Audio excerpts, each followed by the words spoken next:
You up as you go about earning your keep here on the show. Let's head to the courts.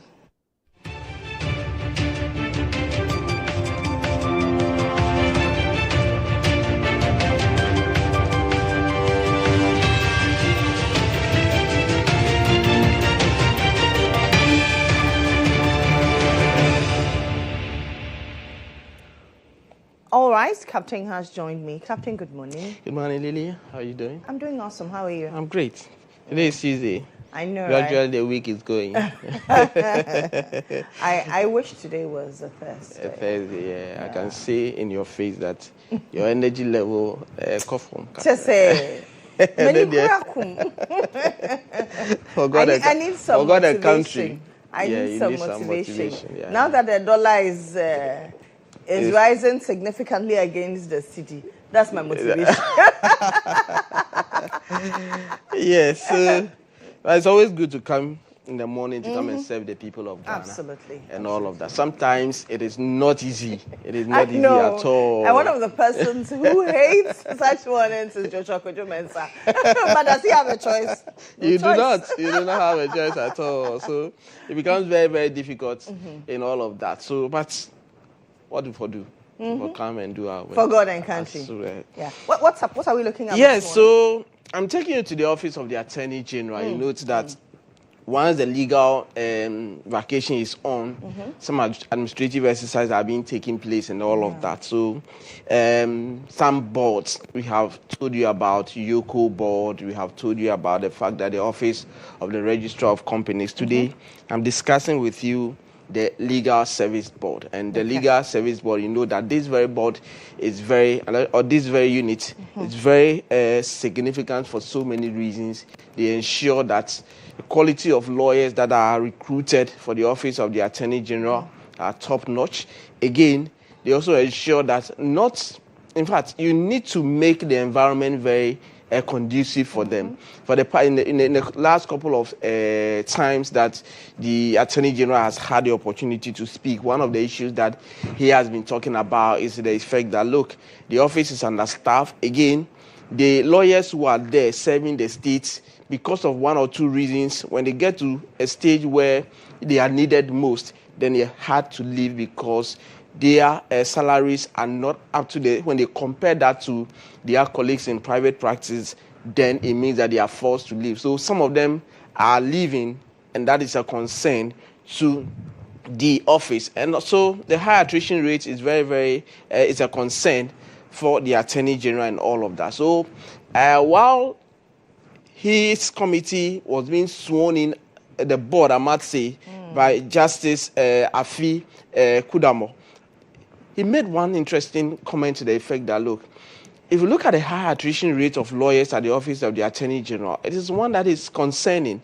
But of course, as an Attorney General, his job will be to make a case for these lawyers. His job was to make some recommendations to the president to ensure that at least their remunerations are enhanced, to ensure that when they recruit them, they are able to stay. Some of them will come here, and he makes the point that they are using the office of the Attorney General and Ministry of Justice as a training ground. They come there, learn all the things that they are supposed to learn, then they resign and go into private practice and all of that. So these are some of the things that the learned Attorney General has been speaking when the Board of Legal Service was sworn in. Let's hear from the Attorney General. The Attorney General, Dr. Dominic Ayine, bemoaned the high attrition rate of lawyers in his ministry.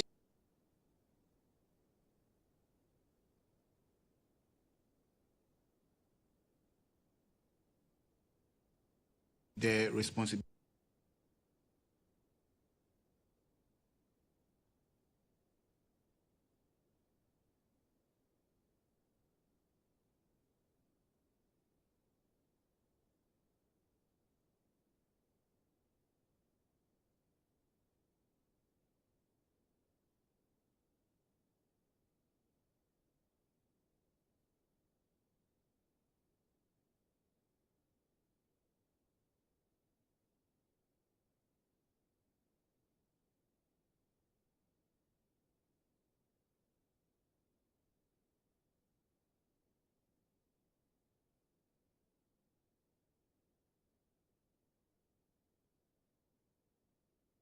the bite of the Attorney General. But let's hear from the Deputy Attorney General, Dr. Jesus Mensah.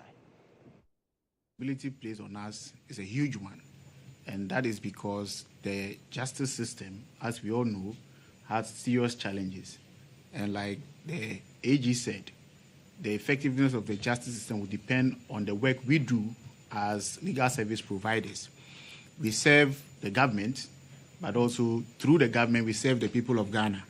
And I believe that being the persons charged with the duty to determine question of recruitment, promotion, transfer, and all the other matters that come with the running of the legal service, I believe our job is to begin with fairness and also to be able to identify places that strength is needed and provide strength, and places that wisdom is needed and provide wisdom. We can't do this without each of us being men and women of integrity and also courage. Yes, so we can't do this without we being men and women of integrity and courage. So that's one of the things that Deputy Attorney General Dr. Jesus Mensah said when he was accepting on behalf of the committee, accepting the mandate given to them and all of that. But somebody will ask, who are the members who made up the committee? And the committee members, Dr. Dominic Ayeni, who is the Attorney General, he's chairing the legal board, legal service board, and then Justice Mensah, like you have heard, is a member. Helen Akpene Awuziwu, Solicitor General, is a member. Then Justice Avery Lovelace Johnson, the representative from the Office of the Chief Justice, nominated. She is also part. Then we have Michael Nana Yao Eduhini Edu Dakun, also a member. Kweku John Bafo, representing the Ghana Bar Association. Then, of course, there were two appointees from the president, or by the president, the person of Michael Damoa and Roselyn Awuvi Kuduaji. So these are the members who form the Legal Service Board. What else are we looking at? I'm sure, Lily, since yesterday you started to see some posts on social media, some making references to the fact that the Chief Justice is a goner. The Chief Justice has received her dismissal letter and all of that. I'm sure that you have seen some of these posts on various social media platforms. But what I can tell you is that you note that the hearing of the petitions started on the 15th of May. That was the first time that Justice Gabriel Palmer's committee sat or begins its sitting by way of setting the modalities for the investigations of the petitions that have been received. 3 petitions. What I can tell you now is that the first of the 3 petitions has been dealt with. I beg your pardon. The one we are being told by one Daniel Ofori is the one that I can tell you that has been dealt with. And my understanding is that the parties have requested for time to file their processes and all of that. And the second petition ought to start, or is the one that will be under consideration in the coming days. So today is the day. Today is Tuesday. The committee sit on Mondays, Tuesdays, and then of course Thursday. So today is a Tuesday. So hopefully it is expected that the committee will sit. But what I can tell you is that the committee is not done with its work based on the information that we've had and all of that. So if you have seen any information anywhere that the Chief Justice has been given a letter, a sacking letter and all of that, they are not there. The committee is not yet there. But of course, the very first petition, the understanding that it is very key to all that is happening and all of that. So that is the update coming from that part of the issues that are happening by way of the Chief Justice's issues, the suspension and the petitions that have been received, for which reason committee has been set to investigate that. And Justice Gabriel Palmer's committee, I can tell you, is done with the first of the 3 petitions that the committee is expected to investigate. What else? In respect to the Chief Justice again, you note that these 3 petitions, she's had the court to file some actions in various courts. She's been at the Human Rights Court.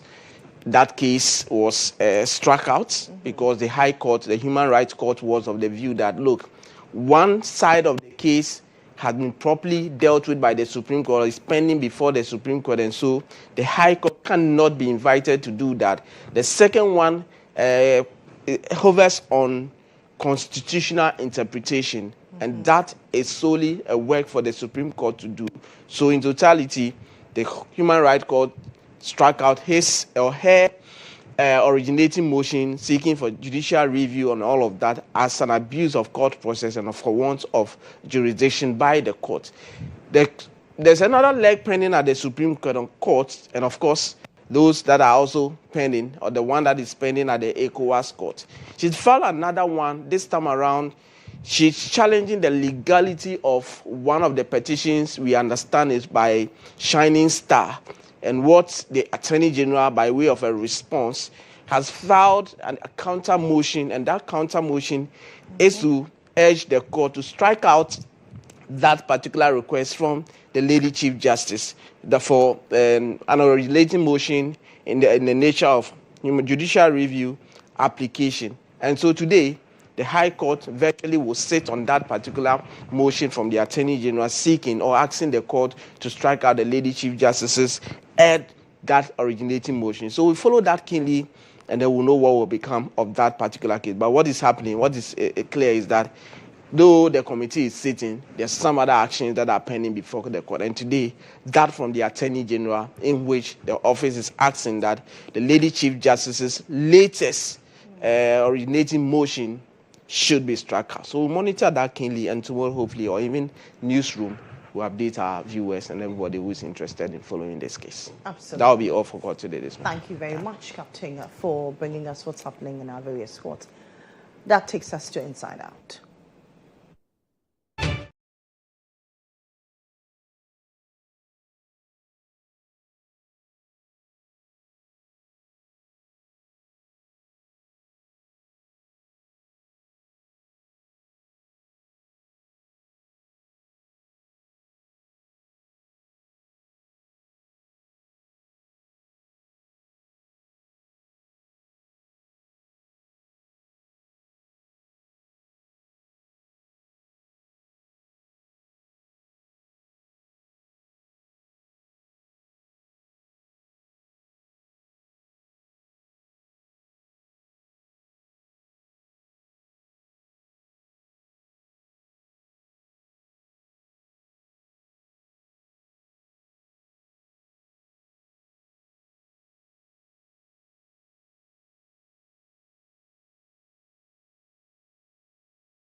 Raging issue in the Sola Tuna Kalba area. Yesterday we touched on this.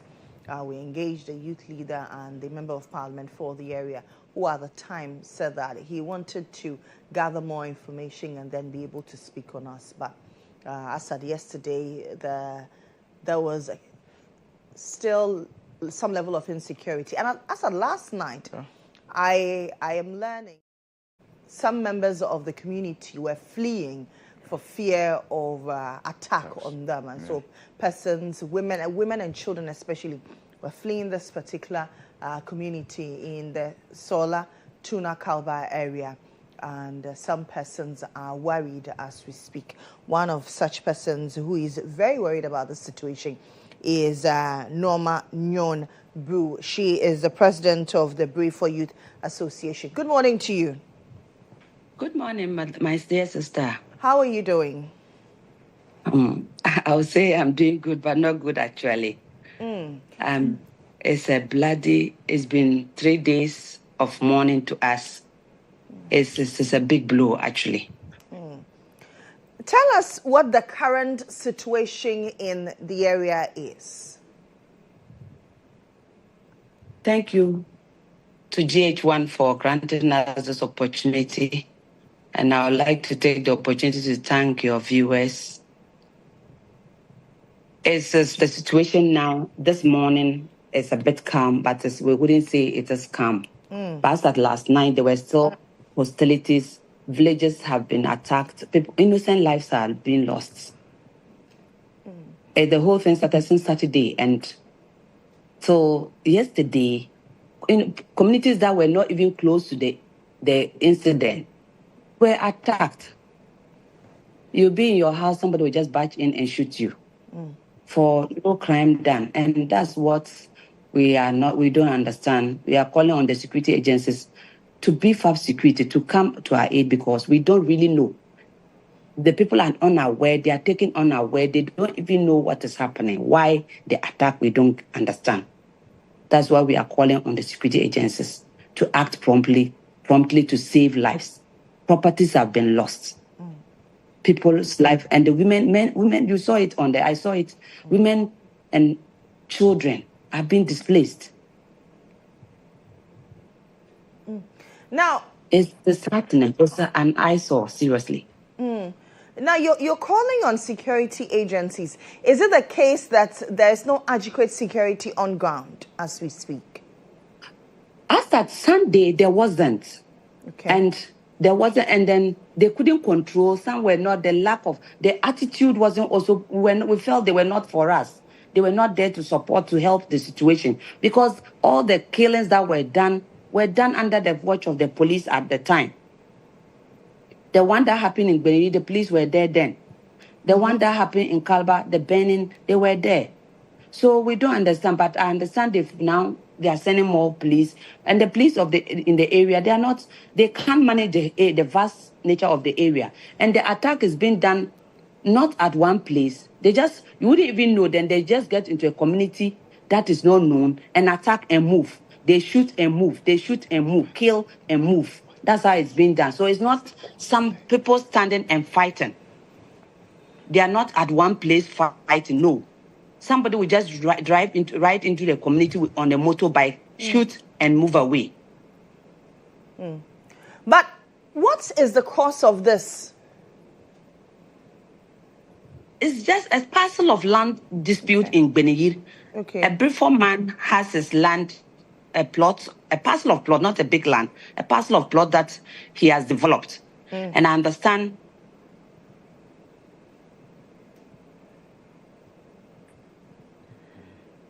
Hello. Yes, I can hear you now. The Gonja chief's son want the frontage to sell out the front of the man's house, and he disagreed, and that's why he went in to bring armed men from Calabar, which is even quite far from Benihir, to attack. And they came on Saturday, gave a warning shot, and then they even arrested the worker of the owner of the land, tied him, and then until when the police were coming, they released him, and then came back later in the night, and Sunday it went on. Even the DC, the police, they were all at the time in Benihir when the shooting continued. You said that the DC, the police were there when the shooting started. Does it appear Yes, they are overwhelmed by the situation? I think so. I think so. Now, the people who are fleeing the community, where are they headed to? To the police station. Most of them are in the bushes. Some are to the police. Those in Solar Town are moving to the police station. Some are running into the bushes, which I don't even know whether their lives can be guaranteed there. You don't know who might attack them even in the bush. Okay. Now, aside fleeing to the bushes and the police, do you think that you need further security presence, i.e. military? Sure, we do. We need military intervention. The military is already in Kalba, but the numbers, they should beef up. We need more men to beef up the situation. Is it also a case that the young people that do not trust the security personnel on ground? Well, it's because of the way things started.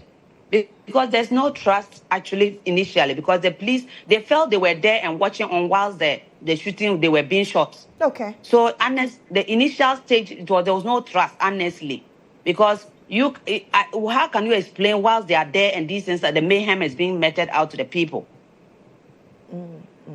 But how many people? We really need, okay, please go ahead. Please go ahead. So we need more military personnel involvement. At least heavy military will calm down will bring down the situation. How many people have died as we speak? As of now, apart from the 5, we understand yesterday several people some were killed in different villages. But the numbers we can't really ascertain because they are not at one place. Now, we can't put a figure to it, but we've got some at least 5 people yesterday in addition to the 5 that passed that I know of. But the rest we can't really speak to those ones. For the affected families, immediately what is being done for them? Nothing, please. People's homes have been burnt down. We don't have any relief. We don't have any support. So we are also appealing for support, especially the family there was a house burnt in Sola. They've lost everything. The woman just wore the dress to church and came, and the house was burnt, and that was all she had. In your estimation, what do you think can be a lasting solution to this? We are calling for support in terms of whatever support they can give, food, to just restore, to keep body and soul together, and clothing for those who have lost their wares and stuff. But how many people live in these communities that you're talking about? And for those affected, do we have a number? The number we can get later. We don't have the numbers because it's widespread. You can not put a figure to it now. So we need to, if we have to get that, we need to collate those ones because it's not something. And since yesterday, nobody had a mind. We couldn't even do that because you don't know what is next. What can be done to bring finality to this issue? I think the traditional authorities should be engaged. There should be involvement. We called on the overlord of the Gonja land, Yegbonwura, to come in to calm his chiefs, to talk to them. We need the involvement of the traditional leaders. They should come on, but we don't have to do this to ourselves. We don't want the second Boko. War is not the best for our area. We are just a new region. A baby region. We need develop. If we have to develop, this is not the way to go. We need each other. We need to live together in peace. No matter what it is, we need peaceful coexistence. There's no development without human beings. So the chiefs and people should come together. The traditional leaders should come to talk to the young ones. Picking arms and killing and destroying properties, lives and property, is not the way to go as are now in Ghana. We already have challenging lot of problems that we are battling with. So why do we have to allow war to come in? Why do we have to engage in war? What will we gain? What will we benefit if we destroy ourselves? So the traditional leaders should know that Ghana has come of age and war is not the way to go. We should come on board and talk to, let peace reign. Let us all come together and let's smoke the peace fire. Whatever it is, let's dialogue, let's jaw. Let's see how best we can resolve these issues so that we can maintain the peace and order in our area. I know I said that was my final question, but you mentioned the issue of carrying weapons and arms. Is it that this has persisted for a while? Young people wielding weapons in that community. Are these sophisticated weapons or they are locally made? Really, I can't speak to the weapons issues, but some I understand are locally made. Okay. But I don't know how come they were already armed. Seriously. I don't really know of any of such. But how they were armed and were able to move to come and attack, I don't really know of such. Okay. Now, I will leave it here for now. Thank you very much. And we do hope that your plea falls on the relevant ears this morning. So that's the GHOne Brew. She is the president of the Beautiful Youth Association. Yesterday, good morning to you. Yesterday, we touched on this extensively. Exactly. And it appears that the issue is not dying. And we've had to bring it back again because it's escalating. And you saw the video, this heart-wrenching video. Women and children fleeing the town at night. Can you imagine? Look at how they were sleeping. To say they were sleeping rough is even an understatement. Meanwhile, a few days ago, these were individuals with roofs over their heads. Yes. And a piece of land is resulting in tribal clashes, mobilization upon mobilization. And people who had nothing to do with this piece of land that was going to be used for construction are bearing the brunt. Can you imagine? Like, logically, how do you explain this to anybody? This is not as though it is ownership of I own this land. Yes, I don't for want my people kinship. to live here. No. This is a personal land. That's the point. Because indeed, the community members and their leaders know who the owners of the land are. And if they are to build anything, they acquire the land. And as you heard her talk, the land was acquired. Just that the owners then decided that we have different uses for this land. But that shouldn't degenerate into this. Mobilizing to attack an entire community and move to other communities that might have never even seen this parcel of land that we are fighting over. How? Look at the conditions under which these persons are sleeping at night. Just about 2 days ago, they were in their homes. Now, for fear of being attacked, they are fleeing. This is how we want to develop. And, you know, she mentioned this is a baby region. This is a baby region. The focus should be about development. Yesterday, the MP mentioned that when we engaged him, that the resources that today... And it's a poor community. It is. I mean, I'm sorry, of the poorest. but one of the poorest communities up north. And if this is what we're witnessing, how soon will development ever get there? Good question. And she mentioned something that's quite instructive, and I want to end on that we don't want another Boko. Exactly. And you see the issue of arms. Yes. You know, where did they get the arms from? She's even surprised that a parcel of land that there is contention over, mobilization comes with weapons. And people are wielding weapons, some locally made. Where did they get these? And see, I think that as a country, we're sleeping on a ticking time bomb. Yes, we are. 2 days ago, the police retrieved some ammunition from Akutia. Today, there's ammunition flying around in Sola. Where else? There's ammunition flying in Boku. Obviously. And look at the volatile situation across the region. As a country, we're sitting on a ticking time bomb. And I don't know what has happened to our patience as a people. But I'm not sure and this is a problem. Fiber. That if we just exercise some restraint, I'm not sure this could not have been resolved.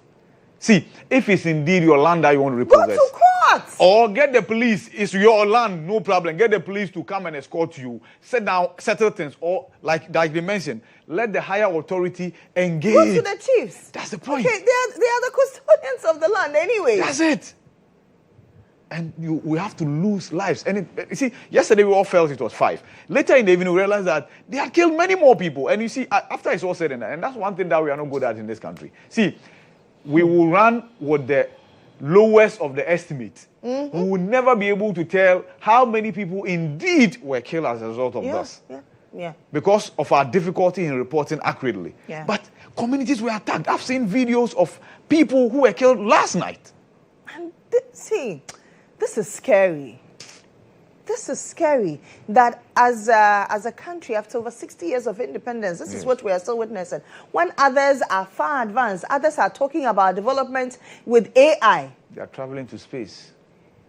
We are fighting over a parcel of land and involving tribes. And somebody's personal land. Now it's degenerated into a tribal issue. Exactly. And you ask yourself, were they living together in peace, or there was an undercurrent that had not been addressed? Because you cannot tell me that if these were tribes that were living together all this while in peace, with no tension whatsoever, this can degenerate into what we are talking about now. But of course, like I mentioned yesterday, the Peace Council must equally move in, and I have this nipped in the bud. I agree that the paramount chief must step in and then call a truce and get this addressed. Let's return these indigents to their homes. If there's a need for the state to reconstruct these homes for them, because indeed they will have to return to homes. The homes have been touched. Let's have that addressed. And yesterday, like you heard the MP say, they had touched the uncle's house. They were on their way to touch his house as a member of parliament until the police intervened. Yes, the police have issued a statement that reinforcement. I understand we have the DC for the area who's joined us via phone. Good morning to you, sir. Good morning, please. How are you doing? Let me ask you. By the special grace of God. Now, what is the current situation? No, I was told that you were going to call and talk about the agri village. Okay. Talk about that. So okay. I don't know whether... Yes, no problem. So you are talking to the wrong person. No problem. You spillage. Tell us about the spillage. First of all, has it been done? Is it impacting the community? Because we were told that farmers are rushing to harvest their produce. Yeah, that is very true. As we speak, most farmers have moved in to harvest their crops, even though some are not fully matured. But what will they do? They have to go in and harvest it to salvage for the spillage. But we were told that they are going to spill the Boundary Dam on the 27th. Okay. So, when they spilled the dam over there at Burkina, it may take about 2 days to get to here. So for now, we've not seen the river is normal, the white water is normal as we speak, but everybody is just preparing themselves towards the spillage. But as of today, the water is normal. A day. Walk us through preparations. Yes, we are sensitizing the people to stay away from the river. And also, we are asking those who have their crop ready for harvesting to do so. So, and we've done radio announcement and all that to sensitize the people, to create the awareness while we wait and see. But, sometimes when they spill the dam and it is not raining heavily in Ghana here, sometimes it's better. But if it coincides with heavy rains in Ghana here, that is where it's always very bad. But we're in the rainy season, are we not? Yes, we are. Okay. So how are you preparing? I mean, if it's raining and there's spillage, how then are residents going to salvage their items And their farms as well. That is what I just told you, that we've told them it is raining because what can they do? But it's better to take it, to harvest those that are matured and bring them and try to dry them manually. But can you say because it is raining and then when the spilling comes, usually it takes like 1 week, 2 weeks before the water will drain away. Okay. But we always spill. Every year we spill and we come back to count our losses. What can be done? Yes. I think that me myself as a farmer, a commercial farmer, I think that we need to work as a country to look at alternative ways of solving this problem. This problem has been a ritual. Every blessed years they do spill. But I think that, we need to do dragging. We need to drag the river during the dry season so that at least even if they spill, the water will not spill over to the farms. 2, we as farmers also need to take some caution. We have farmed and encroached the river bank where the sand have dragged into the river, and when they get spilled, it goes into people farms. That is another alternative we can do. Then the third one, which is the most important one, I think that as a country, we should find a way of harvesting the water. In fact, to be used in the dry season for other alternatives. Otherwise, the water is even, Burkina has been able to do this, but I think previous government have talked about this Palogo multi-purpose dam, which we didn't see. But I think that as a government, we need to look at it critically and find a way of harvesting the water.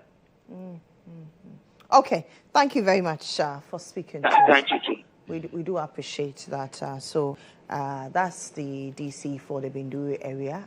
You know that tomorrow the Bagri Dam will be spilled. And I know that, as always, we'll come back and talk about losses. Farmers will talk about losses. Homes will be touched. Livelihoods will be touched. Yeah. And then we'll come back and sing the same song again. We're a broken record. We had a solution, and the solution had existed since Nkrumah's time. And he mentioned it in his final submission, the Palugu multi-purpose dam. But it has existed on paper.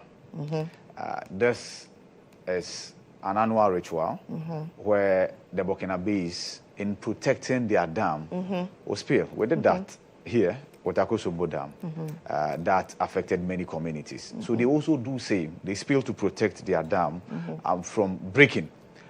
When they do that, because they are at the upper part of the country to us, they are the northern part of Ghana, the water will run down. All we needed to do was to create enough reservoir to collect the water for our use. But because we were unable to do that over the years, the running water overruns the rivers in these communities and then overrun farms. To the extent that farmers have now had to harvest their crops that mostly are yet to mature.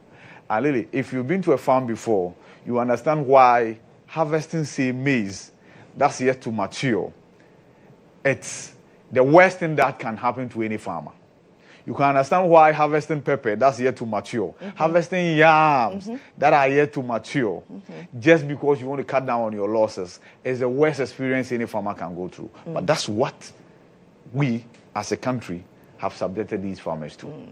Let's just hope. I do not want to subject it to politicization, but in 2019, we were told that, the Palugu Dam, we're going to see it. So.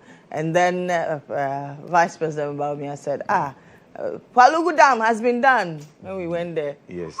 We had paid about 11. We had paid some money for mobilization. So I remember in Parliament, it came out strongly before the election. So the minority, as usual, had visited the site.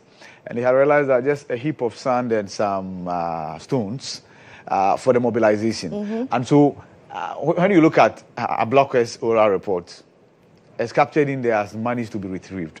So let's see what happens to that. But the bottom line is that that project needs to take off. In fact, at the point, if you look at how much was involved, $100 million.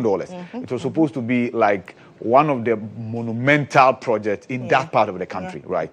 And this would have taken care of the spillage and today and we'll all be talking its about attendant Bagri Dam. We'll be talking about it positively because the spillage will give us more water to irrigate lands for our farms and what have you. Especially when we have longer periods of dry season up north. So but what has happened has happened. Now President Mahama is in office. The NDC is in power. They should get it done.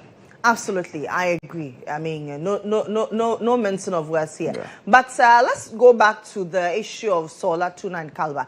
And we've been joined on phone by the DC for the area. He's Sikina Saka. Good morning to you, sir. Good morning.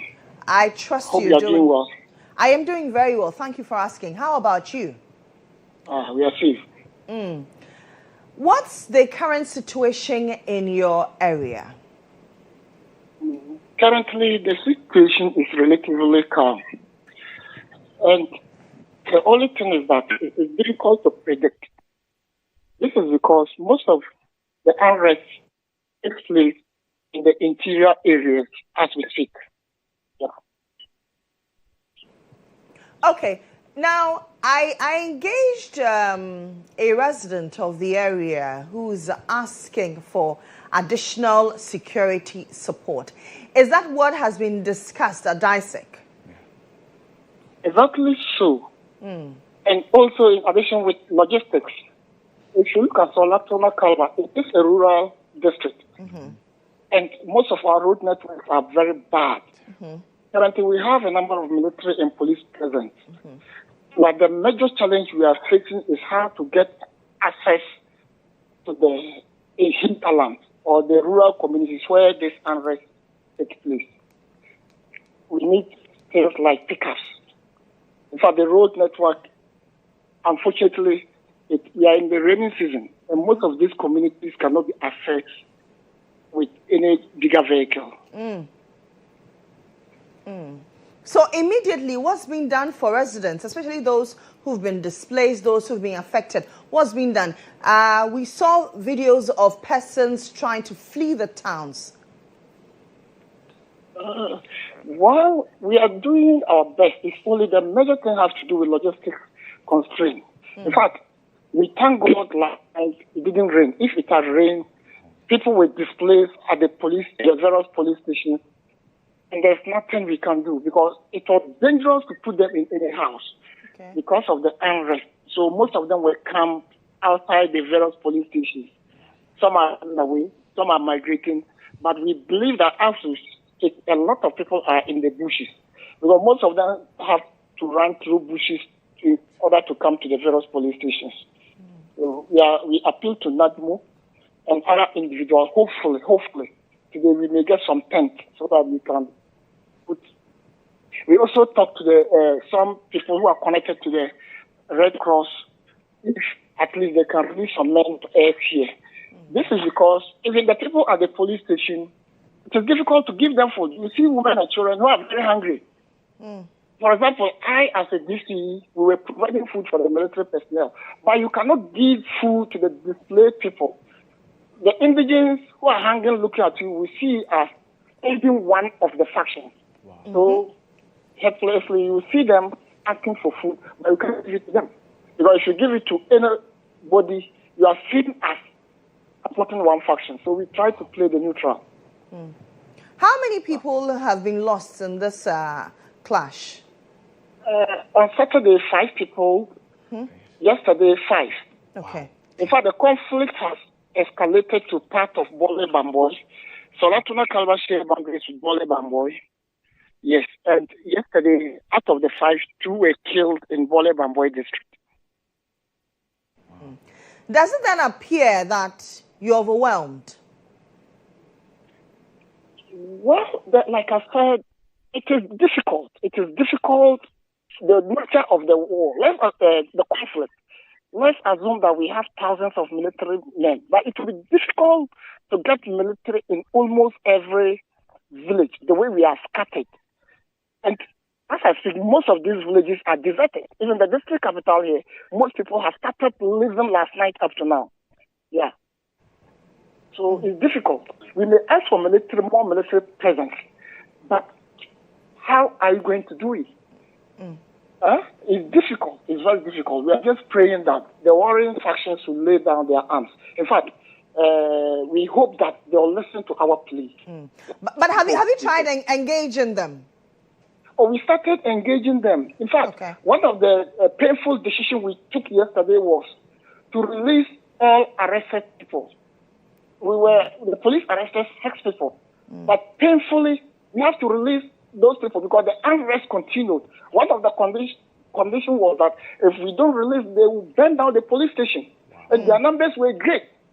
And some key individuals who were arrested, they were prepared to do everything if we don't release them. We thought it wise to release them to calm down the tension. And I'm very sure that is one of the things that helped us to calm down the tension. Yes, please. Now, the issue of arms has also come up.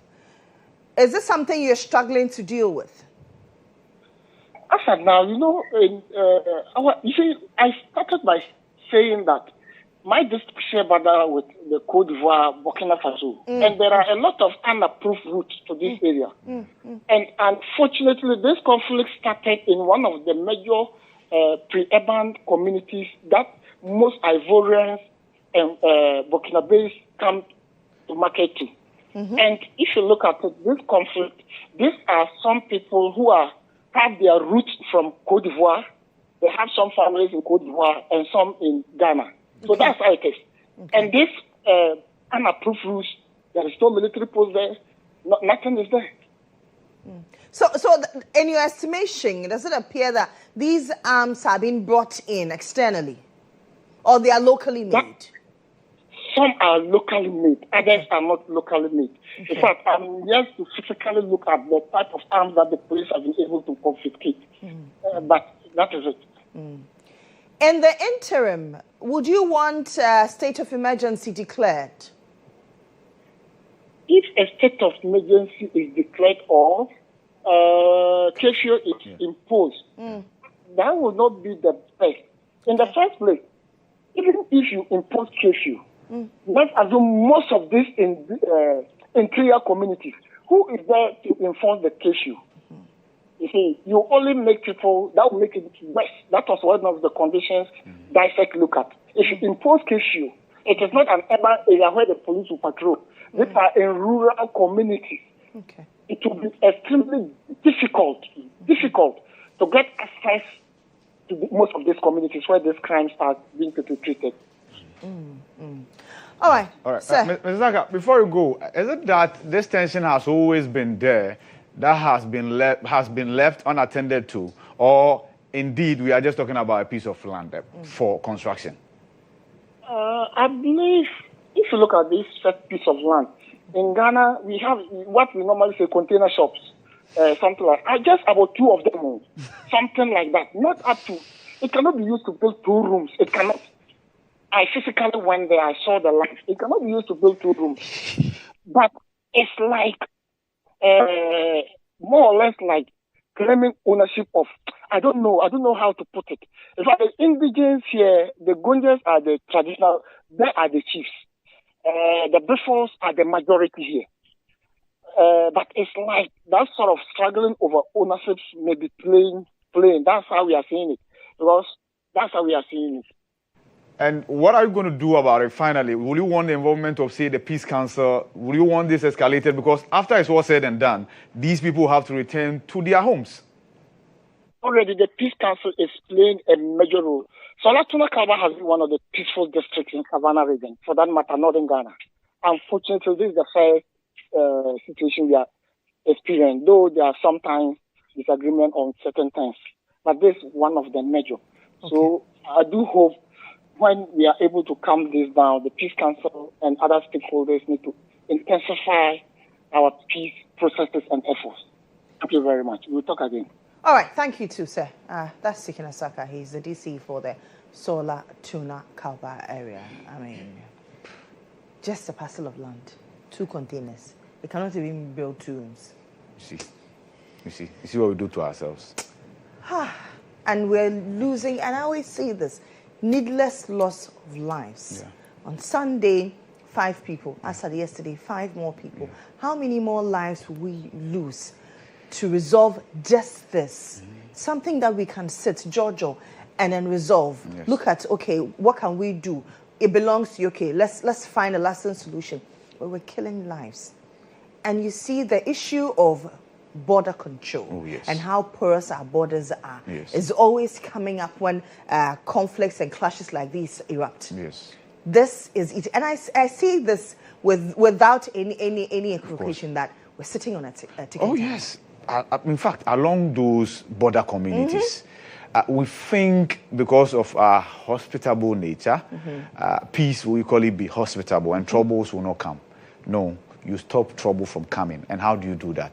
By ensuring that your ordinary citizens do not have weapons in their hands. I told you yesterday, if you have a weapon, the temptation is there for you to use it. Absolutely. Anyway, that should do for Inside Out. We'll look at what the papers are reporting, and then we'll do the breakfast review.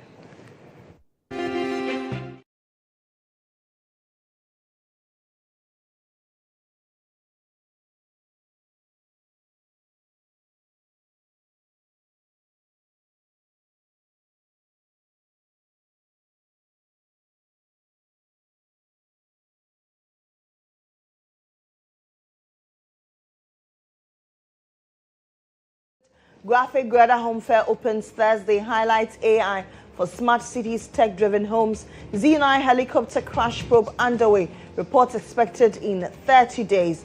Yoko recovers 100 stolen vehicles, warns public to be vigilant. And yesterday, you saw that we engaged the head of legal and prosecutions, the Yoko. And every year, about 1,000 stolen vehicles come into the country. That's worrying. Very. Be on the lookout. But I think we can equally tighten our systems to stop it from being cleared from the port and also and enhance collaboration. Definitely.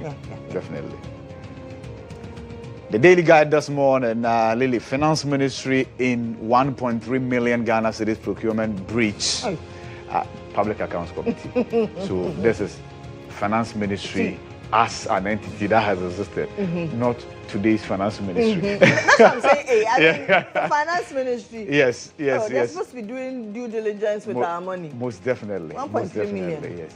No overstatement of public debt controller. So, Controller and Accountant General yesterday at the Public Accounts Committee again dispelled the reports that were very rife that indeed we had overstated our public debt by some millions of Ghana cedis. U.S. assessed Ghana in helicopter crash investigation.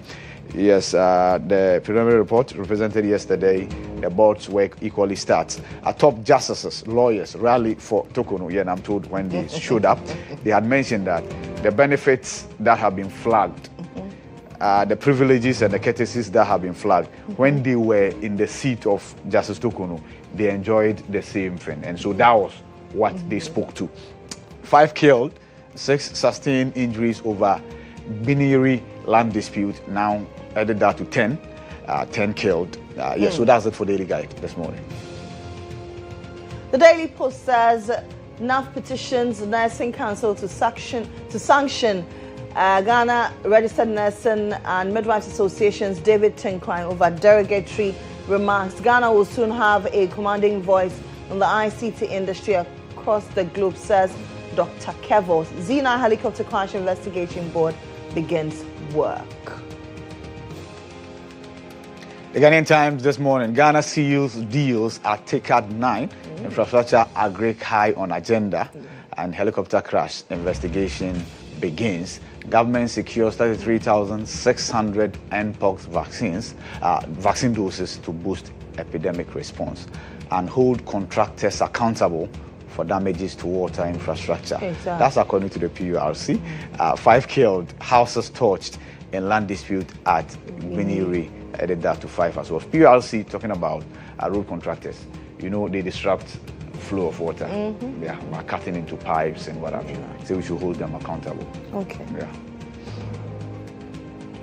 The Inside says Class Peter floors Total Energies in High Court dispute over MOU, ATM and others.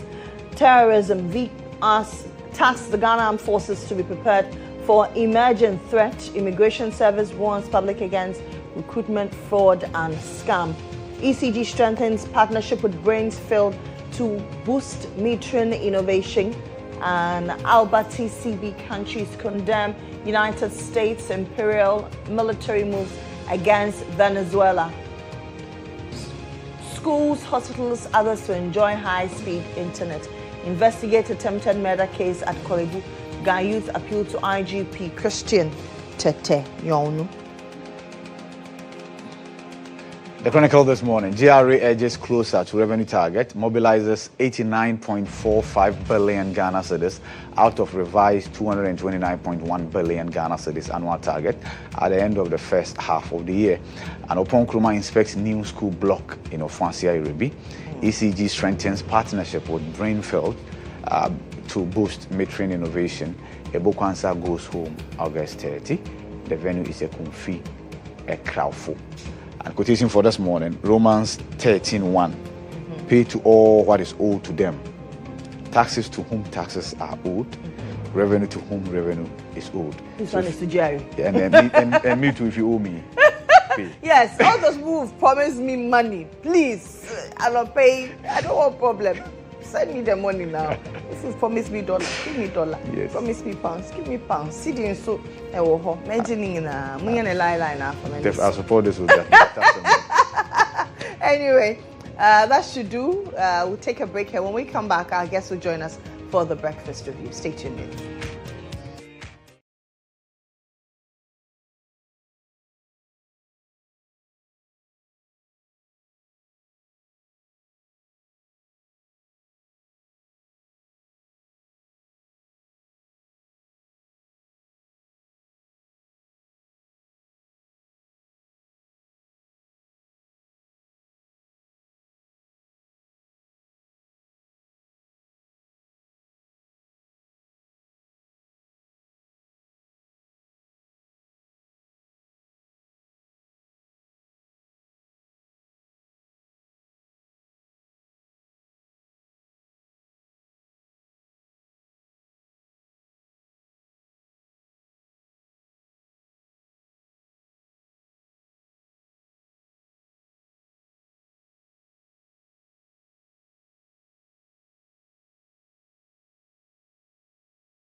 GHOne Television. It's time to bring you the breakfast review segment.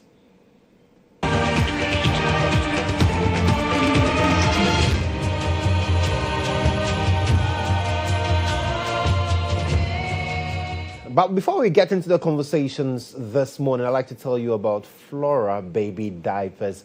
Right now the kids are becoming more aware, and for instance, my daughters will tell you exactly the diaper that they want used on them. But the good thing about Flora is that it keeps the baby super, super dry, and also when the baby is dry, it helps you, the mother or the father, to also have a swell time. And now make sure that for about 2 to 3 hours consistently, you're changing diapers for the little ones to ensure that they are very, very comfortable. And if you're wiping, especially for baby girls, make sure you do that from the front to the back to ensure that you do not carry things where they should not go. But then you wear for the babies the Flora Kids baby diapers, and it keeps them very dry and also very comfortable for longer. Flora Kids diapers are highly absorbent and gentle on delicate skin, and can keep the baby dry for up to 12 solid hours. So if you want to become a distributor of Flora Kids baby diapers,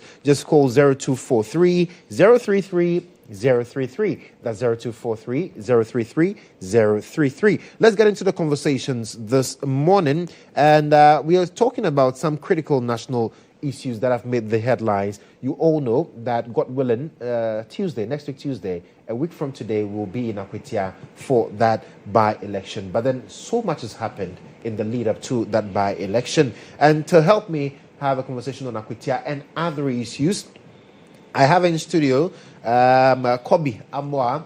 He's a private legal practitioner, and he's also a member of the NPP's communications team. And we've also been joined in studio by Michael Donyina Mensah, who is Executive Director for the Center for Public Opinion and Awareness. We'll also later on in the show be joined by Dr. Frederick Ntiamwa, who is a member of the NDC's communications team. But gentlemen, good morning. Good morning. I hope you're doing well. Doing great. Absolutely. Kobi, you? I'm doing wonderful. Nice. Nice to have you. I mean, I know your party, the NPP, is gearing up for Akwitia. I had conversations yesterday with your Deputy General Secretary, and he mentioned that, the message has sunk deep. They are very upbeat about the fact that they will preserve the legacy of Ernest Kumi by winning the seat again. And then when I asked him about the issues surrounding the arrests that have been made, weapons that have been seized, among others, he says, the NPP is not perturbed because the party has no hand whatsoever in this weaponry. They believe strongly that the message will win them Akwitia. But what do you make of all that has happened in terms of the arrests, the weapons that have been seized, police presence, police having to beef up presence even before the by-elections? All right, thank you very much. I think that Akwitia as a constituency has a history of violence during the by-elections. I remember, around 2009, when there was a by-election. I think that was even just for 6 constituencies, 6 polling stations. And there was a lot of violence. I remember a video of Nano Hininto being beaten up right before the cameras. It was quite a scene. Gearing up into this by-election, I think that there are a lot of mounting tensions. Mounting tensions, not just because of Akwitia, but because of how security has broken down during recent elections. You remember during the 2024 elections, which recently happened, which was generally peaceful, at a point, on the second day, when some isolated incidents, about 11 constituencies during the coalition, there were a lot of violence, and there was a lot of when people were trying to change the results at the coalition center, something which was foreign to our elections. Mind you, yes, there's been pockets of violence during our election periods, but mostly it's during before the elections or at the polling stations. There has never been such, repeated violence at the coalition centers. Right. So from there, it looks like there was a new way of winning elections where people could now change results. People could force the people declaring results to declare and all. And to be honest, security had broken down, and all the progress that we had made post the Ayawaso by-election with the Commission of Inquiry, the recommendations, the disbanding the vigilante groups and all, looks to have been, it's like all the progress were being reversed. Then from there we came to Ablekuma North, I believe. People were barging into polling stations, attacking people right in the presence of the police not defending, helping the people or arresting the people perpetrators there, and then the police in some instances looked helpless. I don't know if it was a logistical issue or whatever the actual issue, but they looked helpless, and we are journeying towards Akwetia. So yes, tensions are rising. People are now asking if we can't be defended by the police, should we defend ourselves? Because now the police were supposed to help. The vigilante groups have been disbanded. I mean, where there's a lot of chatter about even why some political parties had to disband vigilante groups, because that's, people are even using that as the cause of what happened in Ablekuma North. Okay. So I genuinely believe that yes, tensions are arising, and now with all these reports about the arrest of people using weapons and all, but I've read a couple of the news articles and I realized that a lot of the weapons that were seized were licensed. I'm not so alarmed, to be honest, because I know Akwetia is a mining town. Right. And those of you who know mining towns very well realize that there are more weapons in the mining towns than our usual communities. Because in our mining towns, a lot of people have these pump action guns and other weapons to protect or for security purposes in their concessions. So I don't know for a fact, and I don't know if the police report is clear, if they believe that these weapons were actually sent to the town because of the upcoming by-election. Most of the weapons that have been seized were not found in Akwetia, but on their way to Akwetia, in some instances. In some instances, in Highlights. But you see, that whole enclave, to be very honest, I know there was one, Bodria and all, that whole enclave is a mining enclave. And from what I know, almost every mining site, there's at least one pump action gun which people are using to protect their gold and their diamonds and all. That's why I said I'm not too sure if, and I think the investigation should release there should be more investigation into it to actually determine what exactly they were using the weapons there for. But I'm not too alarmed, because I know that in mining towns usually there are a lot of weapons in the towns. Okay. But it's good that the police is beefing up their presence there. And I would like to tell the Ghana police that this is, I believe, their chance to ensure that people have confidence in them and how they can be able to protect ballots, how they'll be able to protect members of the public during elections. Because since the 2024 elections, looking at what happened, generally, I think the police did very well. But right after the elections in these selected constituencies, look like from Ablekuma North to Nsawam to a lot of constituencies where there were pockets of violence at the collation centers, to how helpless they looked at Ablekuma North. But isn't that why the police is now showing presence on the grounds and giving indication that you don't have to worry at all when it comes to Akwetia? I think that we are only going to know how effective whatever tactics they are using is after the by-election. As of now, they may be showing force and others, which may be good. I mean, that's their strategy. That's their security strategy. Right. Sometimes security, the presence alone causes fear and sometimes helps de-escalate tensions. Sometimes they have to be in plain clothes, being hidden amongst the people. But it's all about their security strategy. I think bottom line is that at the end of the day, this is a major test for the Ghana police and all other security agencies. Absolutely. They are supposed to ensure that by the end of the day, there is peace in Akwetia.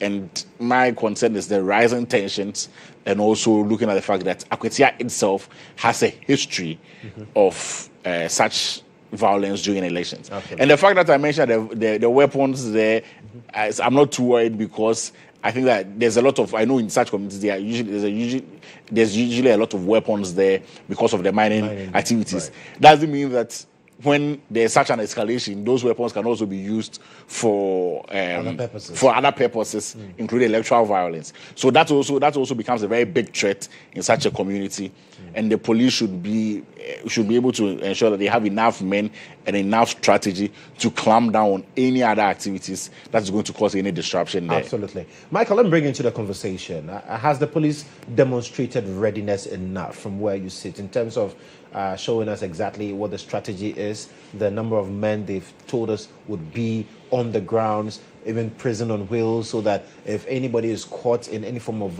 electoral violence, you're not going to wait for weeks and months on end before we see any prosecution. Police says that we are on the ground and we will ensure that this particular by-election is event-free. All right, thank you very much. I think I'll take you back a little bit. You know, what we are seeing is largely part of the indiscipline in the Ghanaian society.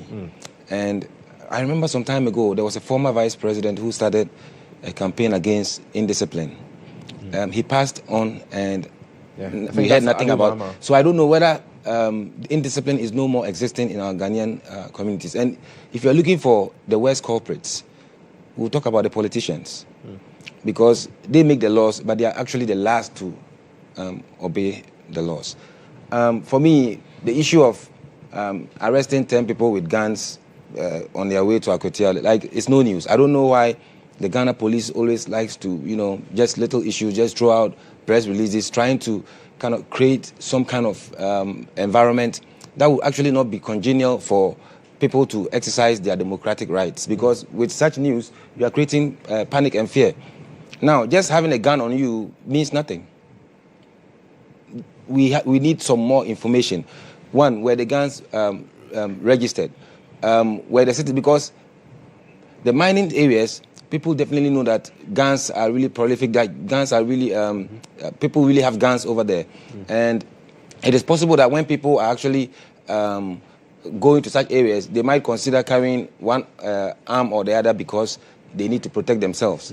So just seeing or arresting 10 people wielding guns, unless you probably do some more investigations to really understand why those guns are moving there and for what purpose, then you can now come out to, but without, you know, much of this information and coming out this way, you are creating some amount of fear and panic, and that can really undo the whole essence of... Because some people believe that this shows that the police is actually on the grounds doing something. It's that kind of show, that's what I'm saying. You could have seen this. I'm saying that do your work, but at the point that you are coming out to the public, you should be very sure of what you're saying. Because whatever you say has implications. That's what I'm trying to say. Right. Because if you are telling us that you've arrested 10 men with guns in Akwetia, a lot of people are going to be in their households. They'll say, hey, we wouldn't go out and vote. And then you achieve the whole purpose of what is going to happen over there. But I just really want to add this, that, you know, this issue about vigilantism, I said it some other place, there was no need for anything like ban against vigilantism. I don't even understand. Because vigilantism, from the true essence, is even a good thing. It is about ordinary citizens taking it onto themselves to ensure the security of their communities. But when it comes to politics, it becomes something else. Why? We go back to the indisciplined politician. Because when you go and cause mayhem at a polling station or a place, it's a criminal act.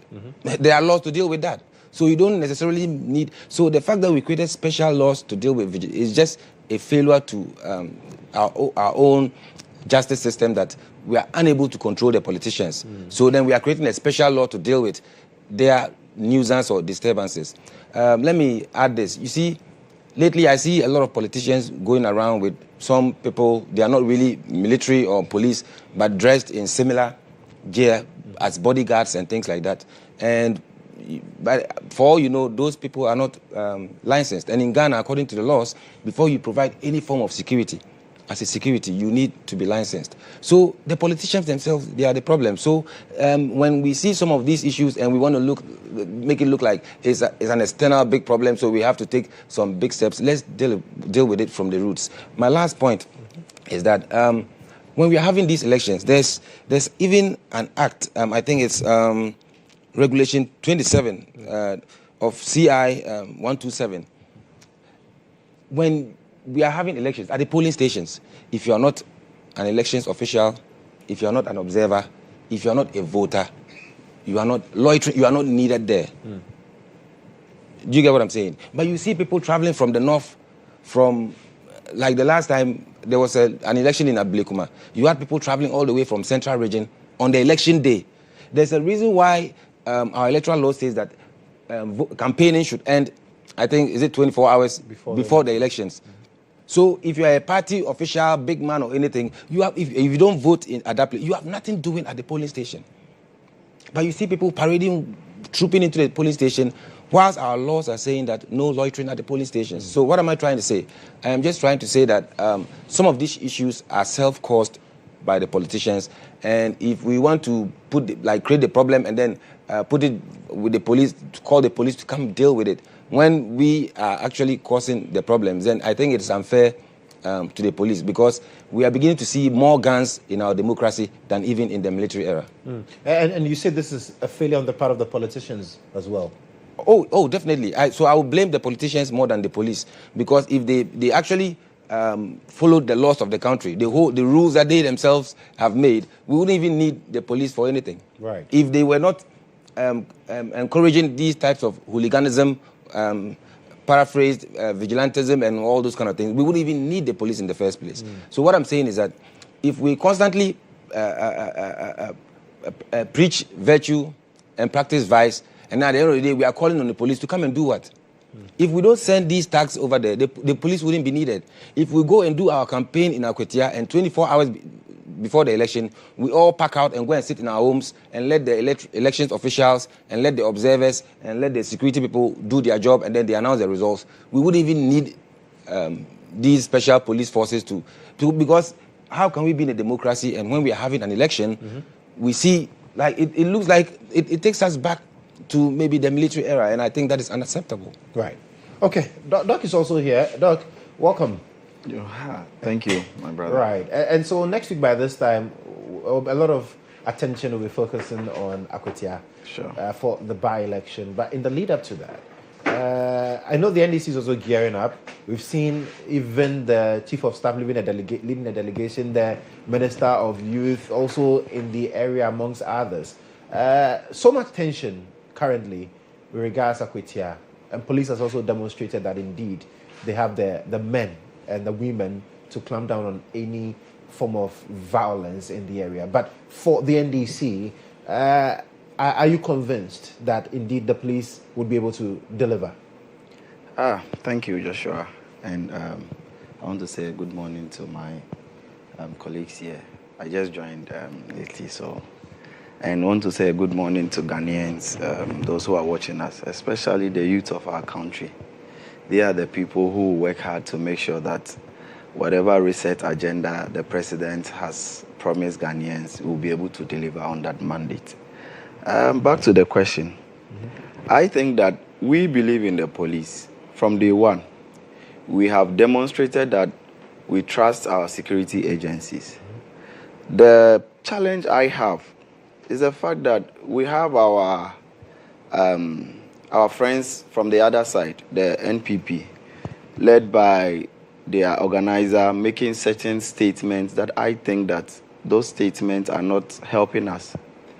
One, I will consider such statements from Henry Nana Boakye as callous, and we shouldn't entertain such statements in our political and even media space.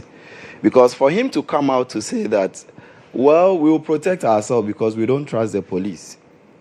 Why? Because in Ablekuma North, so far we haven't seen anything. People have not. But let's go back to history.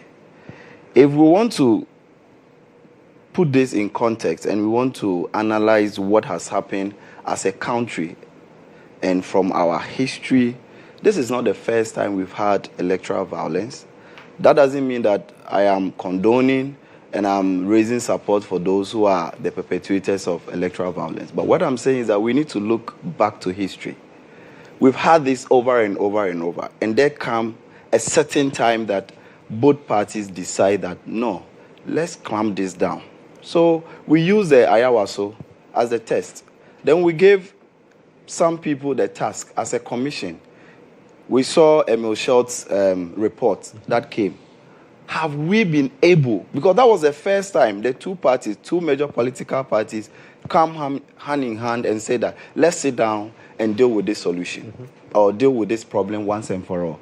Then the report comes. If you go through the report, you realize that a number of the things that were raised, if you look at the report, there was section for individual liabilities. People that were liable because of their conduct. We made mention of one guy called Double. That guy is a guy who fired, bullets and all that. And that guy was supposed to be criminally prosecuted. As at now, I don't know. I can go on to the point that even the Minister of State for National Security was asked to be reprimanded. Till now, have we been able to do that? So if Nana Boakye is saying that after 2019, nothing of this sort happened, even people that were supposed to, get,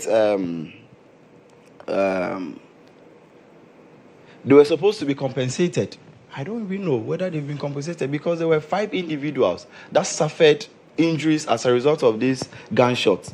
There were other people that lost their properties like cars. There were Kia Picanto. There was a woman that the husband has been able to set up a beauty salon for her. And she lost that, business. A government that was collapsing companies, banks here and there. Now, as a result of activities within the country, people have lost their properties. Have they been able to, give them that compensation? Then we go back to Techiman North, 2020. All these things have happened. And we think that, yes, let's shelve it. Because once I raise it, we say, oh, the politics of equality. Are you trying to say that what's happened at this place, Ablekuma, you want to measure that against what happened in Ayawaso and Techiman? No, I'm not saying that. What I'm trying to say is that lives matter. Every life is very important. We cannot say that people have lost their lives. Those who were involved, nothing has been done to them. And let's move on. And so we move on, and now we've come to a point that recently there was an issue happening. In that issue, nobody has stated anywhere that these were NDC, foot soldiers, these were NDC, wielded men with guns and all that. Nobody has been able to prove that. What we know is that there are 8 people have been arrested by the police, pending investigations and prosecution. So if they are making such statements, we should not entertain that. And that is what is creating the problem. Because now, if you tell everybody that I don't trust the police, let's go back. From after the report, from 2019, if you take 2020 up to 2024, recruit into the police force is over 10,000. One of the reports, if you look at the general consideration, 5.3, it talks about the fact that the police should be diligent in, going back to the drawing board to make sure that their recruitment process is fair and candid, making sure that people who qualify, not people who are most well connected. The 10,000 people that have joined the police force, that was under the administration. So if today... So what's the point? My point is that if he is saying that he doesn't have faith in the police, then it's because of the poor recruitment processes that they did. And they were manipulating the police force. Today, the police is working irrespective of whoever is in office, impartial and all that. And that is what he's not comfortable about. Making such statements to mean that where we are going, everybody should arm up. And that is why I will commend the police on any day for what they have done. I heard my brother saying that, yes, he doesn't see anything, he's so exceptional or surprised about. Area, yes. And minors have licensed weapons. So all the issues that we've had in the country, the people who have the guns, I can assure you some of them are registered. But once there are statements like this, if I have my personal gun and it's registered, I'm using to protect myself. On that D-Day, I'll be alert because a political leader has made a statement. But he also mentioned right here on this platform that the fact that the weapons are licensed and are for the purposes of protecting minors does not also take away the fact that during electoral issues, that could also be used for different purposes, i.e. electoral violence, which he says the police should also take note of. Yes, so what I'm trying to say is that, yes, we are not disturbed as an NDC. Okay. We are not, because we trust in the police and we know they will deliver. And that is why from day one, we have been campaigning and advocating that the police is the people that can protect us, not any other person. So we condemn that statement from him on any day, because this is a statement that leads to... So the NDC is not arming up for Akwetia? No, we are not arming up because we believe in our security agencies. Okay. They are the people to protect us. They are the people who are supposed to, make sure that every life is safe at the premises there. Okay. And so we are not thinking of doing anything. They are saying that, yes, they don't trust the police. And they don't trust the police. They recruited the police, over 10,000, to join the force that were already in existence. Okay. They were running the police and all that. So if today they come and tell you that we don't believe in the police, what were they doing from 2017 when they took power up to 2024 that they had trust? All the issues that happened from Ayawaso to Techiman, did you see any release from them that we don't trust the police? Did you see any release from them that now the police is not functioning well? Right. Why at this time they are coming out to say that? It's because of what they have in mind. Okay. And let me continue by saying that, you see, if you look at MPP, now they are behaving like National Pessimist Party because, see, if you project negativity, yes, because you see, the leader has made it very clear, especially the organizer. You see, if you are going for an election, at least we should all, we've seen what happened.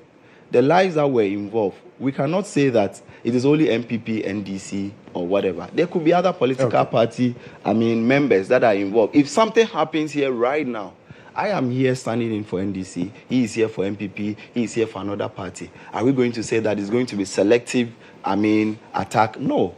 Right. Every life here will be endangered. Okay. And so what we are saying is that, you see, if you, speak negativity, then you should also have in mind that always people who talk about negativity, sometimes it doesn't end well for them. Absolutely. We see this in the Bible, 2 Kings 7 there. There was a guy, to end this submission, there was a guy that a prophet prophesied that things will be better. The same way our honorable and our able, IGP is saying that Akwetia is going to be calm. And he is saying that, no, I don't see that. So we will prepare our own people and go and defend ourselves there. That guy, when the prophet had prophesied that things will be well, the guy said nothing can happen. And you know what happened? If you are a Christian and read the Bible, when the good things happen, he wasn't even there to witness it. And this is what I am telling them. Right. They should come with clear conscience, clear mind, and let's all go there with the heart that we will make sure that this election will become peaceful. And I can assure you, the police will deliver on their mandate. Council, so the NDC believes that the police will deliver, and so there's no need to defend yourselves as MPP in Akwetia.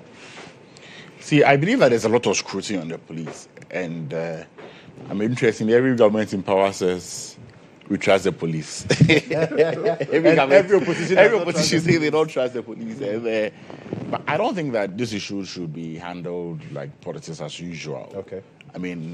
This is the security of the states we are talking about.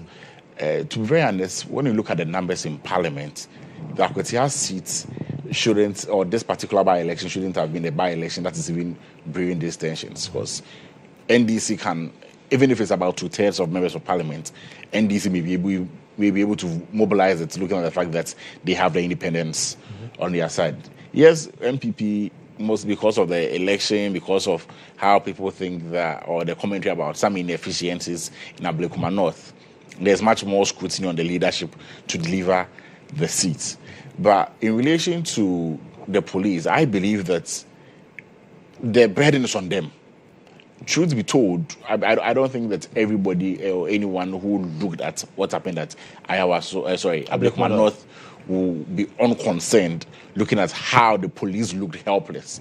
And helpless in a sense, I don't know if it was not the right unit that was deployed, or because these men who barged into polling stations, the police usually outnumbered them, but the police looked helpless, and all they did, I don't know whether they were trying to protect the people. I'm not a security expert, but they really looked helpless, and it was clear that their strategy or whatever they put in place for that by-election failed. So the onus is on the police. Yes, people are talking about they protecting themselves and all. I think that people should be more careful, because the first point of security is yourself, your awareness and how you can protect yourself as an individual or as a group. Right. However, I believe that we have, as we said, we have an Anti-Vigilante Act which is against vigilantism. So it's only the police that we can count on. It's not about a matter of whether you trust them or not. However, we can point to a track record of failure in recent times when it comes to protecting people and the ballot during elections. And as I did, I just pointed to Ablikuma North, and not even just for the by-election that's just happened, but even looking at the main, right from the main election, at the declaration, at the counting stage, people being assaulted throughout, and you don't see that the police have been able to come up with a strategy right from then, which will ensure that such things don't happen again. That is the point of worry. That is the cause of worry. And looking at the history of Akwetia at this time, and especially where people feel helpless, the police should be able to inspire confidence in the people. I think that if you are going to be honest in ourselves, honest with ourselves, people don't have confidence that the police will be able to protect them as Akwetia. Right. And I think that this is a very big test for the IGP and the police force to deliver. And I hope they do. Well, Michael, I'll give you the final bite on this. Right. You know, I can see that I'm itching to really speak. You see, when I actually listen to the politicians, I feel that sometimes we're just dishonest with ourselves as Ghanaians. Okay. Because we know that the police is an arm of state. And the police as an arm of state, if the politicians are not even allowing the police to, do their work effectively, and as I was saying, they create the problem and they expect the police to come and deal with it. Like my brother is saying that they have the trust in the police and the police to protect who? Who is the police protecting? The politicians, the ballot, or the citizens? You see, this is a democracy we are practicing. So when we are practicing a democracy, let's learn and practice it well. Okay. The kind of activity we see during our democracy makes it feel like we are not actually fully out of the period of military rule. Because why am I saying this? I told you that this problem, we all know the source of the problem. It is the indiscipline of the politician. You see, Regulation 27.3, as I mentioned, of the CI 127, it says, it mentions the people who should be at the polling station during election. You realize that most of this violence do not happen during the campaign period, when they are having their rallies and crowds, and no, it happens at the polling station. But yet, clearly, our law says that if you are not a registered voter assigned to that polling station, if you are not an electoral EC official, if you are not an accredited party agent, or maybe an observer, or a security personnel, you have nothing doing at the polling station. You get my point? So once the political parties come together and agree that, hey, look, the laws for let's follow it to the letter, it will just nip this whole thing into the bud. So that when you go to the polling stations, we've seen people vote in US and UK in advanced democracies. You go, it's very quiet. There's no even policeman. Just go and cast your vote and go away. So I'm still putting the blame in the front door of the politicians and saying that once they discipline themselves, we wouldn't even need the police anymore. Absolutely. Well, you're still watching the Breakfast Review segment of GA Today. We're talking about Akwetia because next week by this time, we'll be live on the grounds as well and bringing you a live coverage of that by-election. And people have asked questions, why is this so heated? Then, like Council said, the numbers, for instance, should not give rise to any form of tension. But you understand, when it comes to politics, the issues sometimes get some way. We know that we'll not expect this in Tamale Central at all because the NPP has decided that they will not even be a part of it to honor the memory of the late Ibrahim Mutala. But when we come back from this break, we'll be talking about what is happening in Sola Tunakalba because as we speak, we are picking indication that the area is becoming a ghost town because people have run for fear of their lives because land disputes has claimed 10 lives so far in the area. You're still watching J Today. We'll be right back.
you so much. Thank you so much for joining us and staying also with us on GH today. This is a breakfast review segment.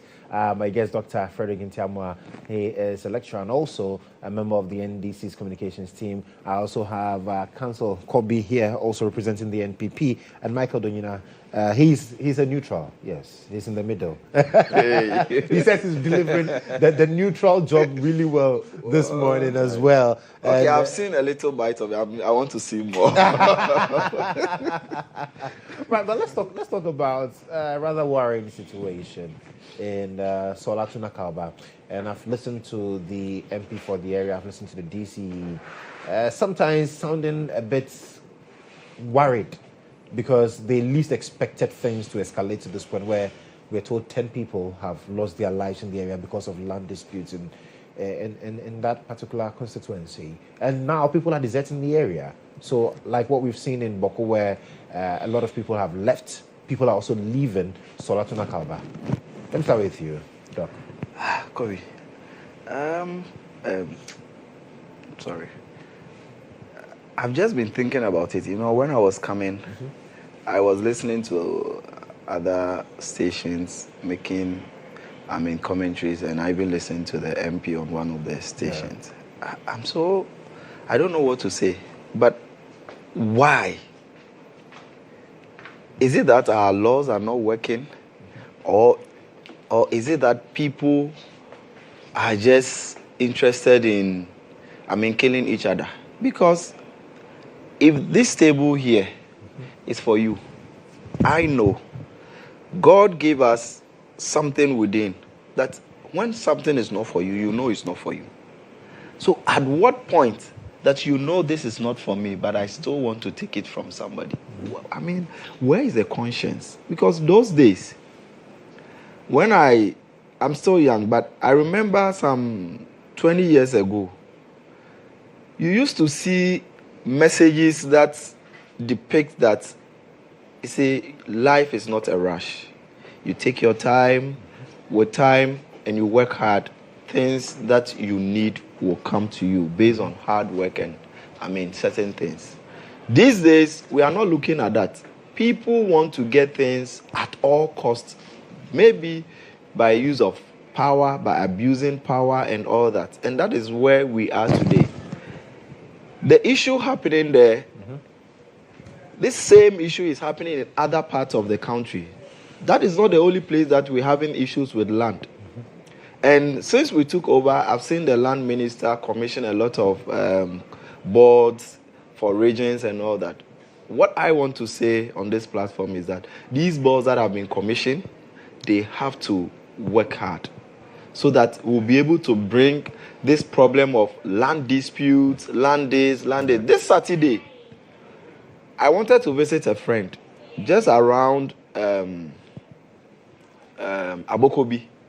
Then when I went early morning, 7, the whole community have gathered. Why? There's a land dispute. Why? Somebody has sold the land to them years ago, and they have paid. They've done their indenture, they've gone through the processes and all that. Then now, the same family that owned the land, that gave the lease to somebody to also, sublease it to the individuals, they have issues.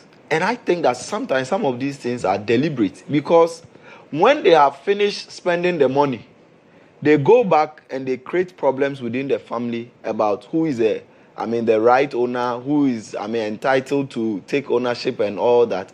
Then once that issue is created, they go back to court again. And we know our judicial system sometimes. Today, you might be the one who has been declared a winner. Tomorrow, things can easily change and the next person is given. In this case, I'm talking about the family that sold the land is the same family that won. But what they are saying is that everybody should pay 5,000. And I'm saying this, 5,000. People are not there. So if you decide that you won't pay, they will give it to somebody and you have to fight for your life on that same piece of land. This issue is getting out of hand. Fine, we are using solar as an example. But I think that there are authorities there, because our land tenure system in Ghana is such that sometimes you don't even know who is the owner of the land. People claim ownership just by virtue of the fact that they have seen that nobody is occupying that piece of land. And so quickly they just go, and you might have two people having the same document. In Ghana here, this is the only place that one land, I can go and register, Kobe can also go and register. And I think that there's a case around Adenta where same piece of land, both have the same documents from the same person with their names on it. And now one has built on the land. In fact, it's a story building. Finished everything. The other one says, I have documents to the land, so carry your building away. Yes. So if the ministry in charge of lands and the Lands Commission, if they don't sit up, we are going to experience this over and over and over and over and over and over. And I think that they have to sit up. Over the years, we've seen this every day. Myself, some years ago, I bought a land. I paid the man.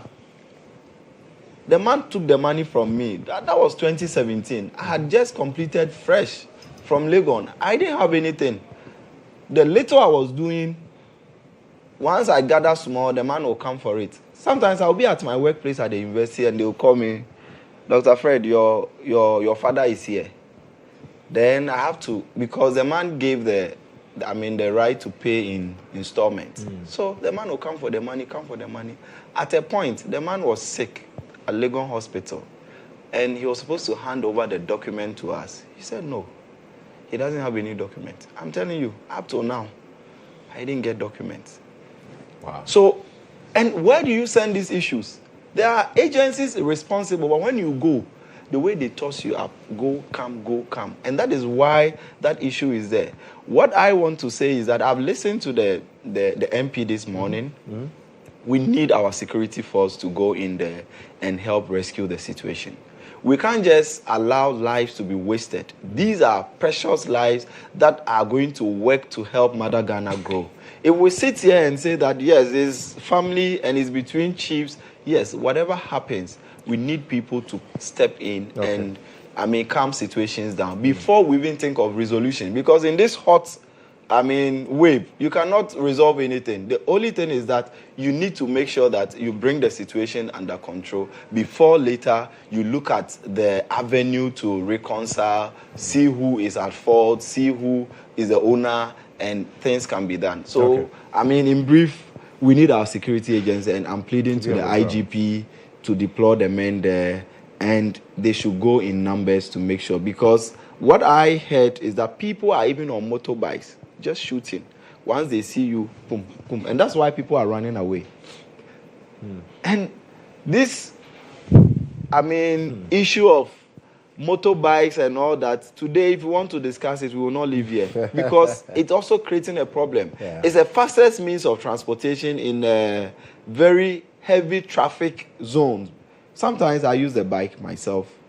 Depending on the traffic situation where I want to go, it helps. But some of the guys who are, using these bikes, the motives and the reasons why they are, riding these bikes are not for employment, but for other ulterior motives, which we need to also look at those. Well, let me bring Kobe into the conversation. Kobe, 10 lives too many lost in Solasuna Kalva. Even one life is too many. I've also been, I think the story is still developing. I also believe that we shouldn't also just look at it just as the land dispute, as that particular land involved. Mostly for some of these tensions, there is usually some remote causes or some remote reasons. I was looking for an article I read earlier this morning before coming, which was a 2024 article talking about some tensions already in the community between some chiefs and some levies. I couldn't find it to get the actual statement and facts right. But we should really look at what the remote causes are in these areas. Because I don't believe that just because the piece of land, there's an argument and people start killing each other. Mostly there are some deep-rooted issues that are involved. I think that, today, a lot of security issues, but this also falls back with our security agencies. I think the first thing to do now is to de-escalate, because I think from the readings and from what I saw on your station earlier, the place is now a ghost town. Absolutely. And people are now chasing others in their farms, because a lot of people went to the farms and decided to stay in their farms and not come back, and they are now being chased in the farms. The women are in police station, the men are running away. And I mean, my advice to people too is that this doesn't bring about development. Nobody will invest in a community that has this kind of volatile security situation.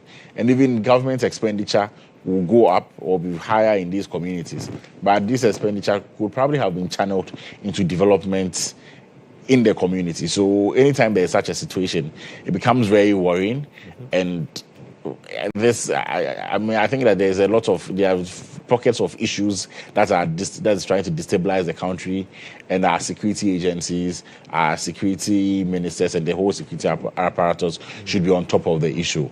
I'm hoping that we can find a peaceful resolution to this issue.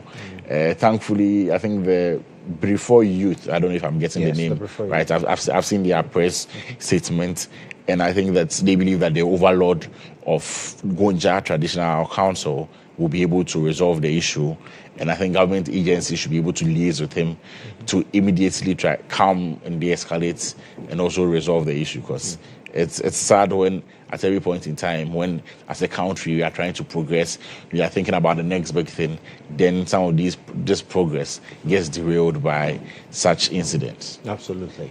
Michael? Yes, thank you very much. I think for the sake of time, I'll just make some blunt statements that we can begin to ponder about. Okay. You see, I think when Dr. Kwame Nkrumah won independence for Ghana, I tend to think that one of the mistakes he made was to, allow the chieftaincy chiefs to, be full custodians of the land. I know because of his deep respect for chiefs and the fact that at that time we had chiefs who were selfless, who were really cared about their people. So he allowed chiefs to be in control of the land, because land disputes will never go away. In the past, even predating our Lord Jesus Christ, there were land disputes. And in this modern civilization, even this Russia-Ukraine war, it's about land. So land issues will never go away. But the problem we are having now, the solution, it's very simple and clear. But our politicians are not bold enough to take that step. Why am I saying that? These type of land disputes are not new. In other countries, they've existed before, worse ones. But they took the bold step. And I would like to mention that bold step. Before I mention that, I also want to say that for the chieftaincy institution, because of the way chiefs are behaving nowadays, it has no future. I think that the future of Ghana has no place for chiefs just because of the way the chiefs are acting. Maybe they can become largely ceremonial, but for the chiefs to be vested with land, because the country Ghana, every country, what defines the country? It's its land, its borders. So when Kwame Nkrumah became president, he sort of taking the land for the state and working with it. That is the land that defines Ghana. He decided to, because the chiefs were very supportive in the struggle, he recognized them. But I think that the chiefs have disappointed us a lot. Why am I mentioning chiefs? Because they were supposed to be agents of development, right? They've become one of the biggest problems. Even, I think that the chiefs are the biggest problem more than politicians. Because if you track it back to Galamsey, it is the chiefs. It is just because the government has no control of the lands that it is fighting the Galamsey on. So I am suggesting that this and other land disputes and most of the tribal conflicts that we have in Ghana, about 90% of them, is just because of land. If you go to that area, there is virtually nothing really there. It's just the land. That's all they have. So they'll fight over it. So we should vest all lands into the state. This has happened in Nigeria. Until 1978, Nigeria too, the lands were for the chiefs, but they vested all the lands into the state. Such that if you want a piece of land, the government will evaluate every land. They know how much every land in Nkoko, this area will cost, every unit will cost. So if you want to go and buy the land, you can easily know the price. You buy it from the state, they have where they put the money and they account for it. Several other countries have told that line. You get what I mean? I can list several. If you go to the southern African area, most of those countries also had this same issue of land dispute, plenty. But what happened? When they vested the land into the state, such that these chiefs no more control the land, we saw, and look, this Galamsey fight, one of the biggest actions we can take to nip it in the bud is to vest all lands into the state, so that no chief will have the power to go and sell a land to somebody, so that if the government doesn't want to do Galamsey here, the government can say no Galamsey here. But for now, for the fact that the land still belongs to the chiefs, government really can just go and intervene, but they can't control what happens on the land. So with this particular incident, I am using the opportunity to call on the powers that be to begin to think into that direction, because several other countries have done it. And do we even hear of land disputes in Nigeria? Look at the chaos that is happening in Nigeria. We don't see this in Nigeria. Why? Because, I mean, when you talk of land issues, let's talk about individual court issues between two people, or maybe some people trying to say that we are breaking away from Nigeria. That's different. But I'm talking about intertribal land issues, because the land doesn't even belong to them in any way. It's all vested in the state. Interesting. Doc, you have a point to make on this? Okay. Yes. I agree to disagree. Okay. On certain things when my brother was talking. See, we say that in Ghana, the chiefs are the custodians. They are not the owners. I mean, unless maybe the English has changed. But if they are custodians, they are protecting. They are... Because if you look at Galamsey, for example, leases are not given by chiefs. It's a state that gives the leases because they have agencies that are into that. These forest reserves, water bodies, no chief has given any lease to any company to mine there. But what I think that, yeah, to some extent, I agree with him. And to another, I also feel that, no, the chiefs, still, we cannot take them out of the equation. If we take them out of the equation, then when you are not there, who is the one supervising or who is, protecting the land? We have people encroach and all that. We have, if you go to this place, Adenta, Pantine, the Pantine Hospital, if you go there, the land for the hospital, that is for the state.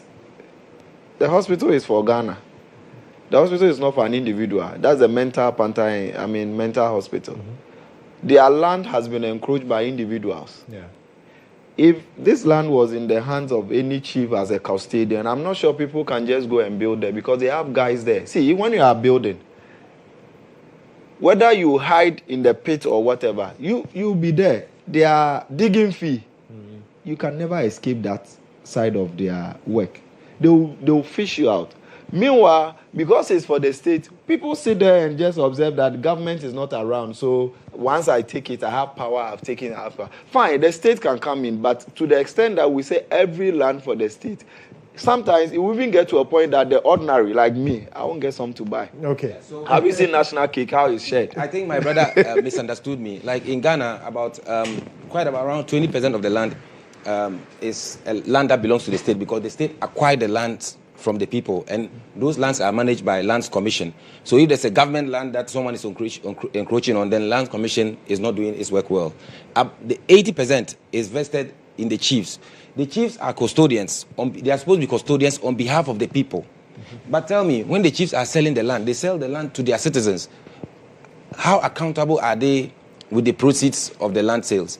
So the chiefs, families and clans, they own the land in essence, though the family head or the chief holds it in trust for the people, but technically the government has no control over the land. That's what I'm trying to say. Okay. And because of that, you've seen that it has created a lot of developmental challenges. When you go to communities where the chiefs are giving out the lands, they do not do proper spatial planning. They don't even plan for markets, playgrounds, stuff like that. So you begin to see communities where houses are even built in such a way that you don't even have proper access roads. I've seen situations where fire service wants to even, go into a community to go and, perform their duties. But because of how the chiefs just dish out the lands, the planning is not really proper. So what I'm just trying to, you see, yes. So I agree. I disagree with you. I believe that, yes, we have a very complex land tenure system where we have family lands, true lands, and state lands, or like vested lands. However, if you look at our system, vesting all lands in the state does not resolve the issue. Yes. Most of these issues that you are talking about, even in relation to how, like spatial planning and all, we have institutions, government institutions like town and country planning, that's how to ensure that these things happen. They don't happen. How like let's look at our governance system. How have we even managed government lands? Lands which were vested government lands, a lot of times we hear that, oh, this area was supposed to be government land meant for this development. Now it's for these politicians. The politicians have shared it amongst themselves. So there is the level to corrupt the system applies in all the circumstances. Yes, we should have proper laws which regulate all these things. But also the fact that the chiefs vest, the lands are vested in the chiefs does not. There are areas where there are government lands, but there are still disputes on government lands. There are areas where there are family lands, there are stool lands, but there is relative calm, there is relative peace. The statecraft or architecture is such that, yes, government also has the power to do compulsory acquisition. Yes. And yes, I agree with you that in certain times, the government may decide to come in to, if there's a certain dispute in a certain area, due to the exigence of that circumstance or the nature of the case, decide that they are going to even compulsory acquire and pay compensation to whoever is involved. But I don't think that it should be blanket wholesale that government should own all lands in the country. I think that our traditional, there's also a lot of credit that we should give for our traditional authorities for the kind of peace and stability we have enjoyed in this country. We should discuss this more. Yeah, because you see, briefly, because we need to talk about the last one, the helicopter crash committee. My point is that, I think I agree with Kobe on this one. You see, if you look at how we structure our cities and all that, basically it's a failure of our district assemblies. See, if you want to get a permit for building, I didn't know until I had to go with somebody who is doing that, a friend. And I realized that every community, they have what they call the map. When you go, they open the map of the community. It's only the assemblies that have access to that. They open it. You tell them, you give them your site plan, they plot it on the map. If they plot it on the map, they can tell you that this place, we have decided that nobody should build there. So go and take your money. I can assure you that the same people who will tell you today, do not build there, if you are able to massage yourself very well, they will still come and tell you that continue building. So it is these people who are not functioning. Okay. You see, if we push the state institutions to function, we won't have these challenges. Absolutely. Well, so the last thing I was trying to say, these are administrative issues, right? Yeah. But I am talking at the broad level. For example, these two communities are fighting over the lands. This land belongs to us. And most of the conflicts in the north, you see, this land belongs to us. This guy says, oh, this is our boundary. Those particular issues, I believe that if we cede all the lands to the state, it will kind of like nip those intercommunity violence or nobody can lay claim to a land. So that we clear that, and then we'll now begin to deal with administrative. We'll now begin to deal with administrative issues. I'm looking at my hometown and my people there and how they love their land. Access to a piece of land. No, right. Then we'll deal with I get you. But that's his opinion. But finally, before we draw the curtains on this session of the show, 6th August, the helicopter crash. Later on, we had a committee set up. Now we have indication that the U.S. Is going to even support with investigations into that. Let me start with you, Kobe. Yes, I think that it's something that we welcome. We have some partnership, some military partnership with the United States. Personally, I'm not so enthused about a lot of things where, as sovereign nations, we try to so much interference from our foreign states. I recently wrote a policy piece on the fact that Ghanaian leaders and our politicians now have turned the diplomatic community as some sort of dean of students, where, like when we're in school, things happen and let me report you to the dean. And recently, I wasn't so happy, even with my own party, the minority, when they petitioned in relation to this Ablekuma North incidents. There was a situation where then ex-president President Mahama had a lineup of diplomats showing videos of issues happening, which I believe that our state institutions could handle. But for such technical assistance in situations where we may not have the technical capacity, I believe that it's in the right direction that we seek help from a country like the United States, which has a lot of power, a lot of understanding of aviation, and like especially, I mean, for civil purposes, for military purposes, they have flown helicopters and all other aircrafts in different weather conditions and all, and they have the technology to also decode the information from a black box, and actually survey it. So I think that with such technical assistance, it is welcome. The minister has given 30 days. I know that, yes, we are all in a hurry to know what the actual cause is, but what I also know from some of these investigations that sometimes it takes some time. And I don't know if the 30 days will be adequate, but I think if the 30 days are not adequate, they shouldn't shy away to ask for more time. We should be able to make sure that we do a thorough job to get to the root of this, because there's a lot of speculation about whether or not even those aircrafts were fit for purpose. I believe that the Ghanaian public will want to know whether or not it was an aircraft problem, whether it was a pilot problem, whether it was a weather issue, whether the protocols were followed. I mean, these are all things that we would want to know. These are all things that would ensure that especially our VIPs are safe, because losing this number of VIPs in a year is quite troubling, and it even affects how the state runs. For instance, the president had to put a hold on all his activities for a week, and if you understand what it means by a 1 week of presidential time and what it could do for the development of the country, you know that means a lot. So I'm glad that this development has come in. We hope that through this investigation, they're able to get to the bottom of this. Then we'll be able to learn valuable lessons. Unfortunately, most of the time when such incidents are happening, the reports come, we usually don't learn a lot from it. And after some time, we are able to put in place proper measures to ensure that these issues don't recur. But hopefully this time around, we'll be able to learn the right lessons from the reports that comes out, and be able to prevent such occurrences from happening. Makes sense. Right. Michael? Unlike my brother, I'm actually struggling to find any gladness in that report.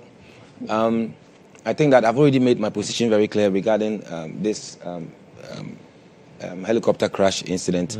It could have been anything. It could have been a pure accident, but it is very obvious that the Ghana military really was not on top of its game in this particular issue. I don't want to go into the details of that, because the whole narrative of the whole incident was being led by politicians and social media. They came out at the time with their press release when people already knew what was happening. They were just totally behind. And I feel that even with this particular issue, with the Ghana Armed Forces being able to even investigate or independently investigate itself is the question. But here's my point. Something happened. The armed forces couldn't take quick measures to, cordon the area and then preserve the area, and then currently even make sure that they led the narrative as to what was happening at the site. But they left rural folks and politicians to go into the site. It's been weeks. It has rained there, and a lot has really gone on such that I think that this is really not going to amount to anything. But what's worse, what I expected was for us to get a preliminary report of what happened, so that we can now be able to cite these particular areas are so technical that we are getting an independent forensic investigator to come and help us. But for us to just sit down after a couple of weeks, when even the bodies of those who were involved, which could have even become subject of this investigation itself, has already been buried, and we are now forming a committee or a board to investigate and a whole lot. For me, I think that it's a bit worrying. There's a preliminary report, right? Then that's great. And the issue of the U.S. Coming in to help, for me, for the fact that U.S. as a country is stepping in, is worrying for me. Why? If they said maybe they are getting a forensic airline expert investigator, something on our own too, because there are a lot of conspiracy theories that are running around, even including complicity by Western countries. So if you are even involving the U.S. right now, that means for that part, you are closing it regarding this investigation. That means in your mind, you've closed the case that the U.S. could even be possibly involved in what happened. So let's bring them on board. I think that our issue of running out of the country, instead of building our institutions and putting things in place for the country to work, is becoming worrisome. For the fact that even a mere DNA test, and we had to run to South Africa, another African country. Because we did not have the equipment. And the equipment, the most expensive DNA equipment that could run such a test is just around $300,000. So why do we have to run to South Africa? So for me, I feel that if we don't really take very bold decisions in this country to be able to address some of our issues, we are going to be running in circles. But for this particular issue, my take is that the call for this investigation or the setup of this board is something that is welcome, but I would consider it a bit too late. Okay. Doc. Thank you. I will have to say that we thank the president for at least setting up a board to be able to bring to finality what was the cause and what could have been prevented and what we can do in the future to make sure that such incidents do not happen. However, we should also be thinking about developing our human resources. We cannot always fall on foreigners. We have the brain. We have people who have the sharp brains and all that. They go outside and they do exploit. And we leave them here to rot. It's not that we don't have the money. Anybody who tells you that we don't have, because these people we are bringing there, they are not going to do it for free. We are going to pay them. So, well, it is welcome, and I want to say I'm a thumbs up to the president for that initiative. But beyond that, what are we doing? Are we going to sit down then one day when we have another issue? It might not be aircraft, it might be something else. Then we still go and bring in experts from outside. So we should build local capacity. That is what I'm trying to say. We should equip the people that we have. You see, in those days, people were being sent outside specifically per need of the state that go and specialize in this area, go and do this. Sometimes in a cohort, they go so that with time when they return, we can develop this country. Where is that spirit? Where is that, initiative? Where is that move? Now, everything is like, whatever we have is enough. Let's manage whatever we have. What we can't, we will outsource.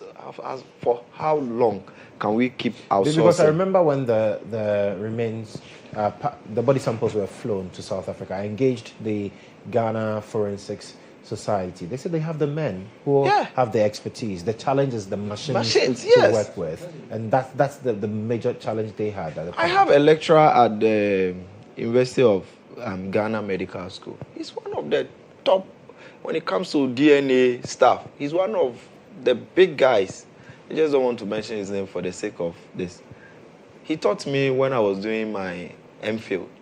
He's really, and if he has the resources, these guys can do it. Right. So, if you have cancer right now, one of the best equipment scanners for scanning for cancer is called the PET scanner. About 2 years ago, I found out that Ghana didn't have one. Fortunately, Nigeria got one not long ago, and South Africa. So right now, you have you have to go to South. And I'm saying, how many people? And I said, let me check the cost of this scanner that is so complex that Ghana does not have one. It was $450,000. So if we can say that kind of amount of money, say we're building a cathedral, and just we could have had one in each of. Even look at is it dialysis? Dialysis machine. How much is dialysis machine? Just less than under $30,000. Every district hospital should have had one. you see, right. My point is that we should think of capacity building. Okay. We should think of making sure that we plan for the future. We shouldn't just live by the day. People's statements like, I live in the moment. We are not supposed to live in the moment. We are supposed to live in the future. We have to think about the next generation. 100 years. What we can do. Okay. We sit here and we always talk about the US having oil reserves that can last them for 250 years. We don't have one that can last us for even 2 years. And we're happy. So I think that we need to sit up. Right. Yes, we are doing well. I won't sit anywhere and say that Ghana as a country, we haven't gone anywhere. We are doing well, but we need to do more. Absolutely. We shouldn't be complacent of the little, achievement that we have made over the years and say that that is the end of us as Africans. And so we should disagree sit here. strongly with you that we are doing well, we've made achievements. if we had an airline when we were beginning and now we don't have one, if we had a railway line, if we had all these things and now we don't have them, and you say we are doing well, please let's not really deceive ourselves. No. You see, it will also be unfair on our We started well, but to bring the spirit down to the level that it will be So we should difficult to encourage raise. ourselves. Yeah, we should encourage ourselves. Now we can do With better. a- Very well. anyway. With a Gentlemen, part of the shoulder thank that, you. yes, let's keep it down. We'll do well. Gentlemen, thank you so much. It's been riveting with you guys. Dr. Frederick Ntiawahe is a lecturer at the University of Ghana. He's also a member of the NDC's communications team. Michael Donyina Mensah, he is the executive director for the Center of Public Opinion and Awareness. And Kobi Amoa, he is a paralegal practitioner and a member of the New Patriotic Party's communications team. Thank you so much for coming, gentlemen. And I'm looking forward to next week. We'll have more conversations as well. But this is still GH Today here on GHOne Television. We'll be right back after this.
Thank you so much for joining us and staying on with us here on GH today. I'm Joshua Kodjo Mensah.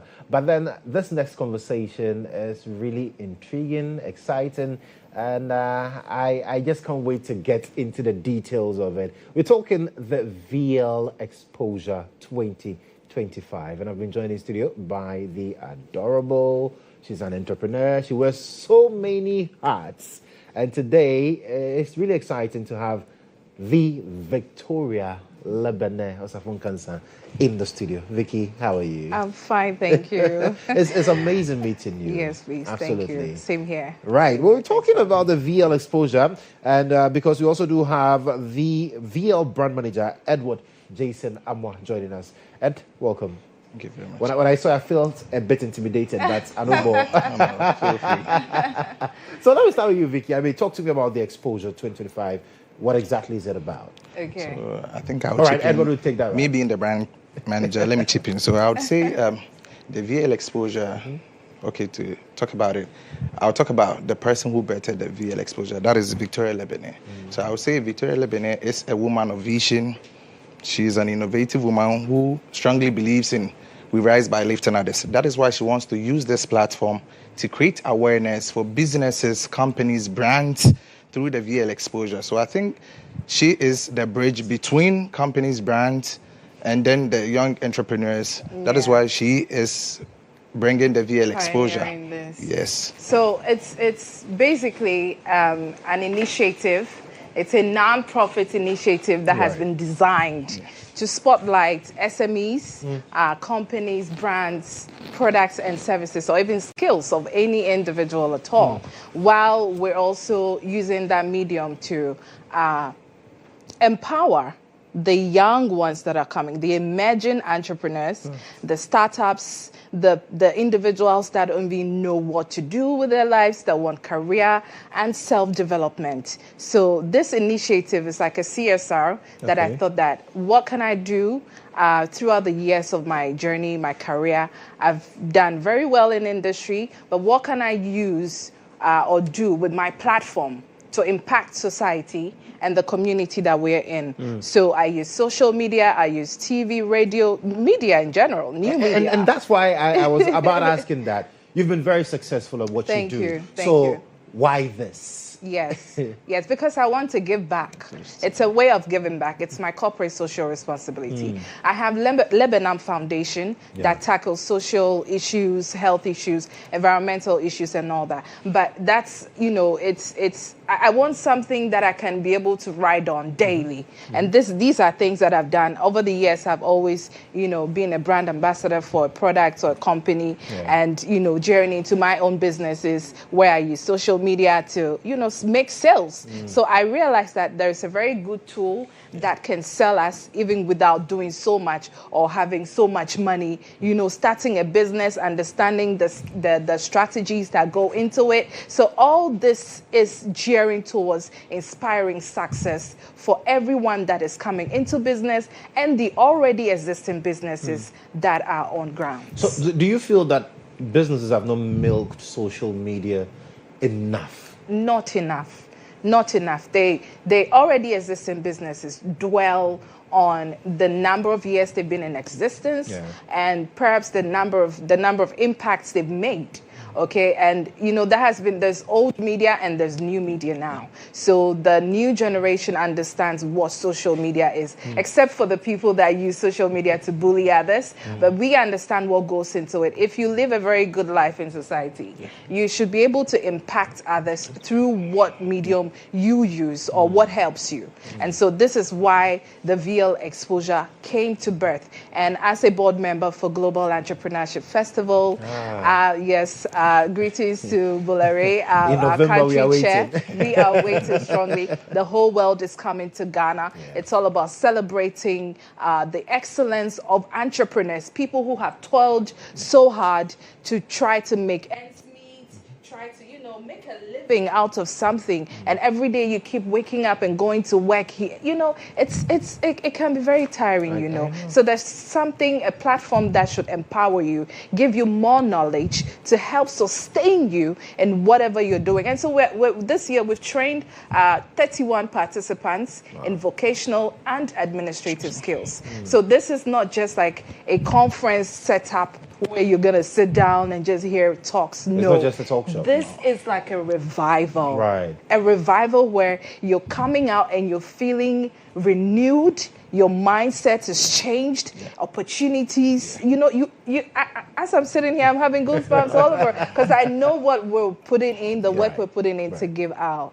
Yeah. Well, let me talk to Jason about when this is happening, where it's happening. I've seen the flyer, and I've seen people on them like, okay, how did you get all these people to come on board? Oh, okay. So I would say, if you do good things in the society, you'll be recommended wherever you go. So with the good work Victoria has done, wherever she goes, she's being welcomed with a lovely way. And then I think the main reason why she put these people on board, the main speakers on board, Honorable Sam George is somebody that young politicians look up to, the way he has been in the politics, like being in a position, talking on the media. And even in business. And then I think Honorable GHOne Kodjo. GHOne Kodjo, sorry. Yes.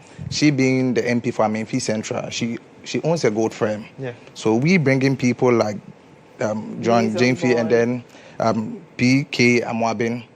He has seen it all, being business, up and down. He has seen it all. Exactly. And then I think the CEO of Ghana Tourism Authority, we have her, Mami. Also on board. Yeah, Mami Fua. And I think we have Nana Oye. Yes, Nana Oye. Bampo Ado, Deputy Chief of Staff is also coming on board. So all these people are carefully selected. These dignitaries are carefully selected to, come and impact not just words, not just talks, but the experience, the skills, the challenges that they have been through to get to where they are now. Yeah. We are inspiring success. We are rallying along businesses that have already been existed, companies, brands that have already, set the pace for, creating service or impacting into society in a very good way. Right. Because if you're a business and you've made your stance, you should be able to hold the hands of others so that in all, collectively, we're achieving success. Not that you're a business and you want to be on your own and keep making money. It's not all about money. I always say that business is spiritual. It's a service to humanity. And so whilst you're in business, you should also understand the key strategies and the things that you need to sustain life. It's quite interesting because when I look at the lineup, I see people who are doing business but are doing other things as well, and are are excelling in both worlds. Was that what informed the choice that's of what it speakers informs as well? This life is a whole journey. You can't be known for one thing. God has embedded in us so many gifts, and until you realize that you have something in you, you will sit down and keep waiting for so long. And so this is also an avenue where we're strengthening corporate ties, we're giving you the awareness, we're giving you the exposure, we're bringing out certain things that you have within you that you probably didn't even know that you have. We're giving you networking opportunities, networking skills, how to even speak when you meet someone of great opportunity. Like so many things. So we have segments. We're going to have a display of businesses and brands that are going to, expose their products or services. We're going to tell the world about what they do. We're going to highlight videos, pictures, and even after the VL Exposure 2025, it keeps going on. After the event, there's promotion, there's awareness. Once you have a good product and a good service to offer mankind, or you have a skill that someone would identify and say, oh, I want to employ you in my company and perhaps give you shares because I see that you have certain skills that can, help my company grow. So it's an avenue for opportunities. And the topic for this year is opportunities for growth. We have a lot of opportunity in our country. Right. We don't have to always wait for the government to come because people say the opportunities are finished and that's why they need to They're not finished. They need to leave They are Ghana. Always creates opportunities. People from the diasporas are coming into Ghana to find means and ways to, generate economic growth. So what are we doing here to also impact? What are we doing here to generate income? Are we just waiting to be employed in an office or company? In as much as we need to serve, we also need to think through serving what we can do when it's due our time. Absolutely. Interesting. But then where is it happening and when? Because I'm sure people cannot wait. So it's happening on the 30th of August at the British Council. This Saturday? Yes, this very Saturday. This very So Saturday. I think we are going to start 9 a.m. and then we end at 3 p.m. Yes. So what I'll say is Victoria Lebanon is using that platform to put individuals, companies, brands, SMEs on the spotlight that their life will be transformed. So I would say people should come, because when you come, your life will be transformed. Who should come? Entrepreneurs, startups, young entrepreneurs, but already existing businesses are already on the bill supporting us. We have Ghana India Trade Advisory Chamber. Kudos to our patron, Dr. Dominic Odro-Enchi, and also Mrs. Sandra Ayivo of FDA. We also have the Ministry of Communication, Digital Technology supporting us. We have the Ministry of Tourism Authority supporting us. They're rallying behind us. We have the Skin Pop Shop. We have Vaji Health. We have Special Eyes. They're always doing the good works out there. When they see someone who is empowering, who is doing great impact in society, they hold their hand, and they say, do this, you're doing a good work. Go on, continue. The empowerment is not just about what I have to give. Absolutely. Also what people have to also give me to say, we're supporting the work you're doing. So we're pushing you. So we're calling on stakeholders as well. Corporate entities, businesses that have already existed, because we are using this medium to also spell out the good works that you're doing already for your clients and also as corporate social responsibilities. Interesting. And so the date is this Saturday 30th of August, 9 a.m. to 3 p.m. at the British Council. Yes. Everybody needs to be there. Once you're looking for growth, career development, self-development, anything that attains, gives you that attainment of success, you need to be there. You need to come and fish it out. Because when you stay home all the time, you probably will not get what you're looking for. So you need to always come out. You could actually come looking dressed, well poised, eloquent, and meet your deal breaker. You could be having some, innovative, thoughts in your mind. You probably don't know how you're going to settle on one thing. You're confused. A lot of people reach out to me and they're confused. They don't know what to do in life. I want to do this. I'm confused. I'm working here. There are a lot of confusion. Come and sort out the confusion. Yes, come and sort it out. We're going to give you intellect. We're going to give you empowerment. We're going to give you skills, strategies, all the keys that can unlock your success, your breakthrough, and opportunities. Interesting. Jason, let me pick your final words on this. Okay, so I think people have to come and then network. And then once you come for the VL exposure, you'll be inculcated with some moral lessons that will transform your life. We are going to give a mind-blowing knowledge for upliftment in life. So I think you don't have to miss it. It's going to be a revival. It's going to be like a church. Church, when you come out, you feel like, oh my God, I'm receiving good things out there. Yes. So absolutely. I want to use this medium to say a big shout out to all the sponsors and the partners. We have Ajoyabua Clothing, who trained participants for 3 good months. We started this in August and we're crowning it all up. We started this in May. Trainings in May. We did vocational trainings in skincare, spa. We did tailoring, bakery, wig making and styling. And we also did, skincare. Wow. And then administrative skills. Jobberman.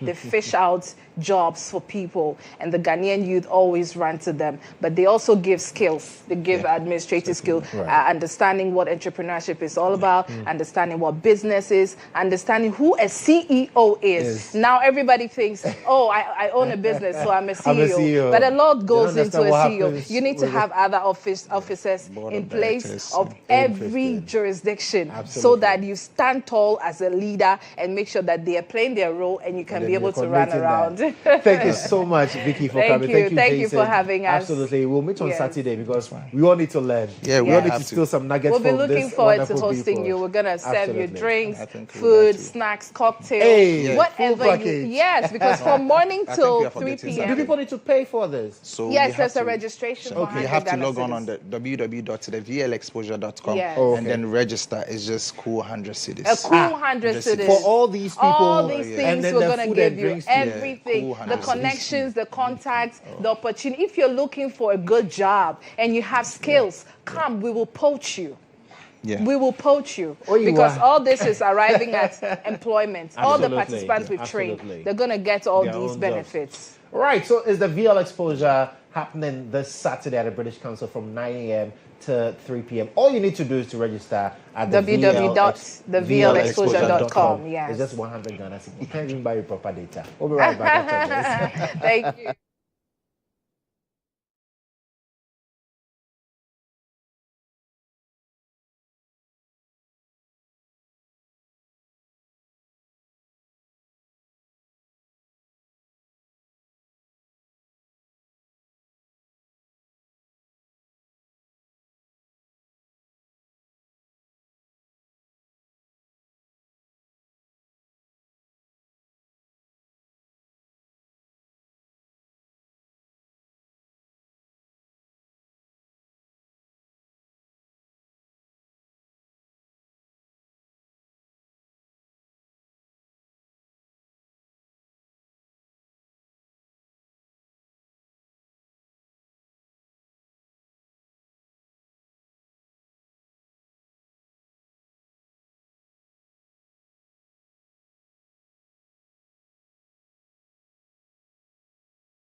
So still GH Today here on GH Today. I know, you missed me for a minute. I am back. Let's talk some hard politics. And we've been joined via Zoom by a stalwart of the New Patriotic Party. He's also a founding member of the party as well, Dr. Arthur Kennedy. Good morning to you, Doc. How are you doing? Good morning, Lily. I'm all right. How about you? I'm doing awesome. Thank you for asking. And once again, thank you for joining us, as always. Whenever we need you, you're always answering our calls. Now, let's talk about the New Patriotic Party. It's been in the news a lot lately. It's granted amnesty. And then you also have concerns about the New Patriotic Party elections in the United States. But first, let's talk about the United States, where you are. The New Patriotic Party matters in the United States. You have some concerns. What are these concerns? In general, the concerns are actually very similar, both there and here. I was involved in the party's formation in the early days, in the 1990s. And I was contrasting it because they were celebrating an anniversary, 33rd anniversary, with what the party was then and how it is now. And in those early days, we were volunteers. You know, we were people who joined it out of idealism. We spent our treasure and our time trying to affect politics. And the people back home really respected our input. Like I said in my examples, I remember that when Edubuahin was in the US in 1992, he looked for my number and called me. You know, those days we didn't even have cell phones. Talk to me. I remember that we were so influential that in 1996, we actually managed to persuade Mr. Kufuor to put Aka on his ticket in an alliance because they knew that we could mobilize resources, we could bring international attention to the politics here. And actually, most people don't know it, that in Mr. Kufuor's run, one of the people who were most influential was a friend, Mohammed, who lived actually in Washington, D.C. He, on the phone, linked him to very significant people in the North. We contributed money. I remember that between 1998 and 2000, there were about 6 of us here in North America, organized by Boache Jako. And every month, each of us will send about $200, and then we'll send it back home so we could pay the national MPP headquarters staff. It wasn't much, but they appreciated it a lot. Some of us, you know, we supported offices, we brought electricity to some places where our offices didn't even have light, you know, and those days it was a joy. We were very respected. And I contrast that with, say, the last time we had a conference in Cincinnati a few years ago, and the people organizing it were calling Ghana for quote-unquote sponsorship. I was aghast. And by the way, I think, for example, that when political parties come to power, both MPP and NDC have done it. They do a diaspora summit, and they say it's sponsored by government. No. If we're doing a diaspora summit, the diasporans should pay for it. You know, we should buy our own ticket, come and pay our own hotel bills, so that when we speak from a position of independence and strength.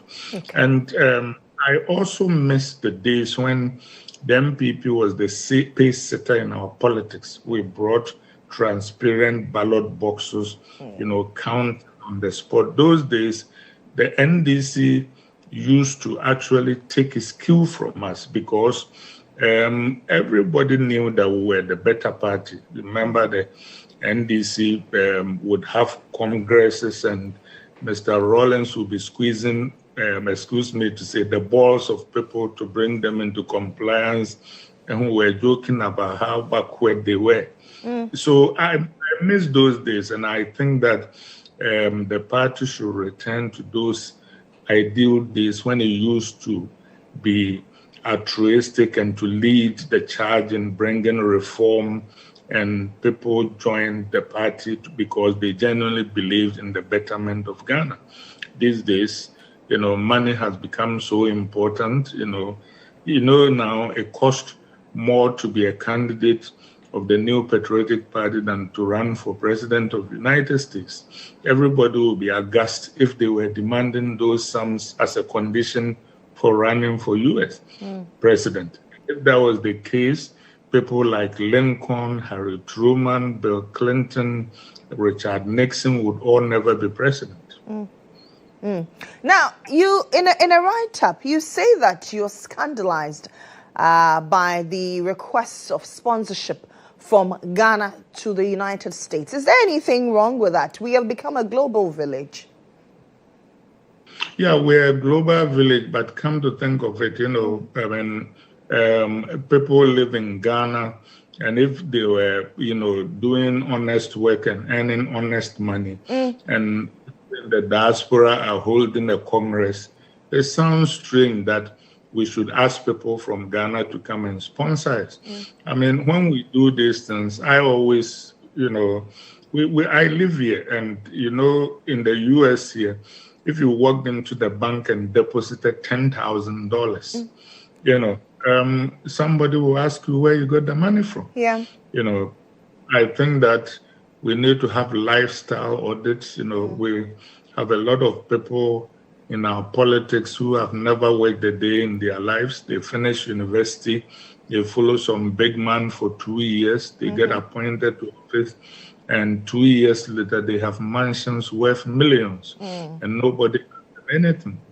I think that we need to have lifestyle audits, and people need to live within their means, because this is fueling corruption. And like I say, political parties that are infiltrated by corruption and monocracy cannot lead to honest governments.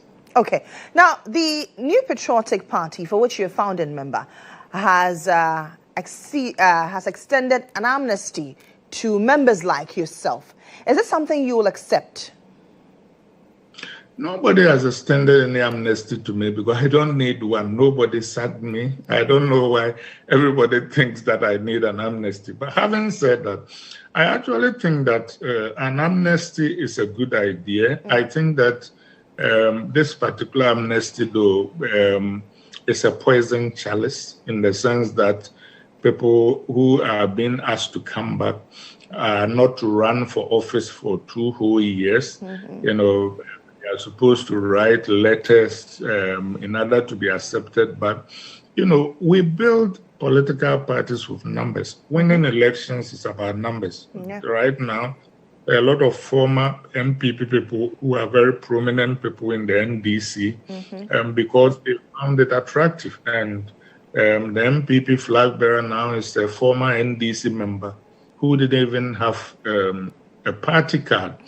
And we didn't put any conditions upon him joining us or our people joining the NDC.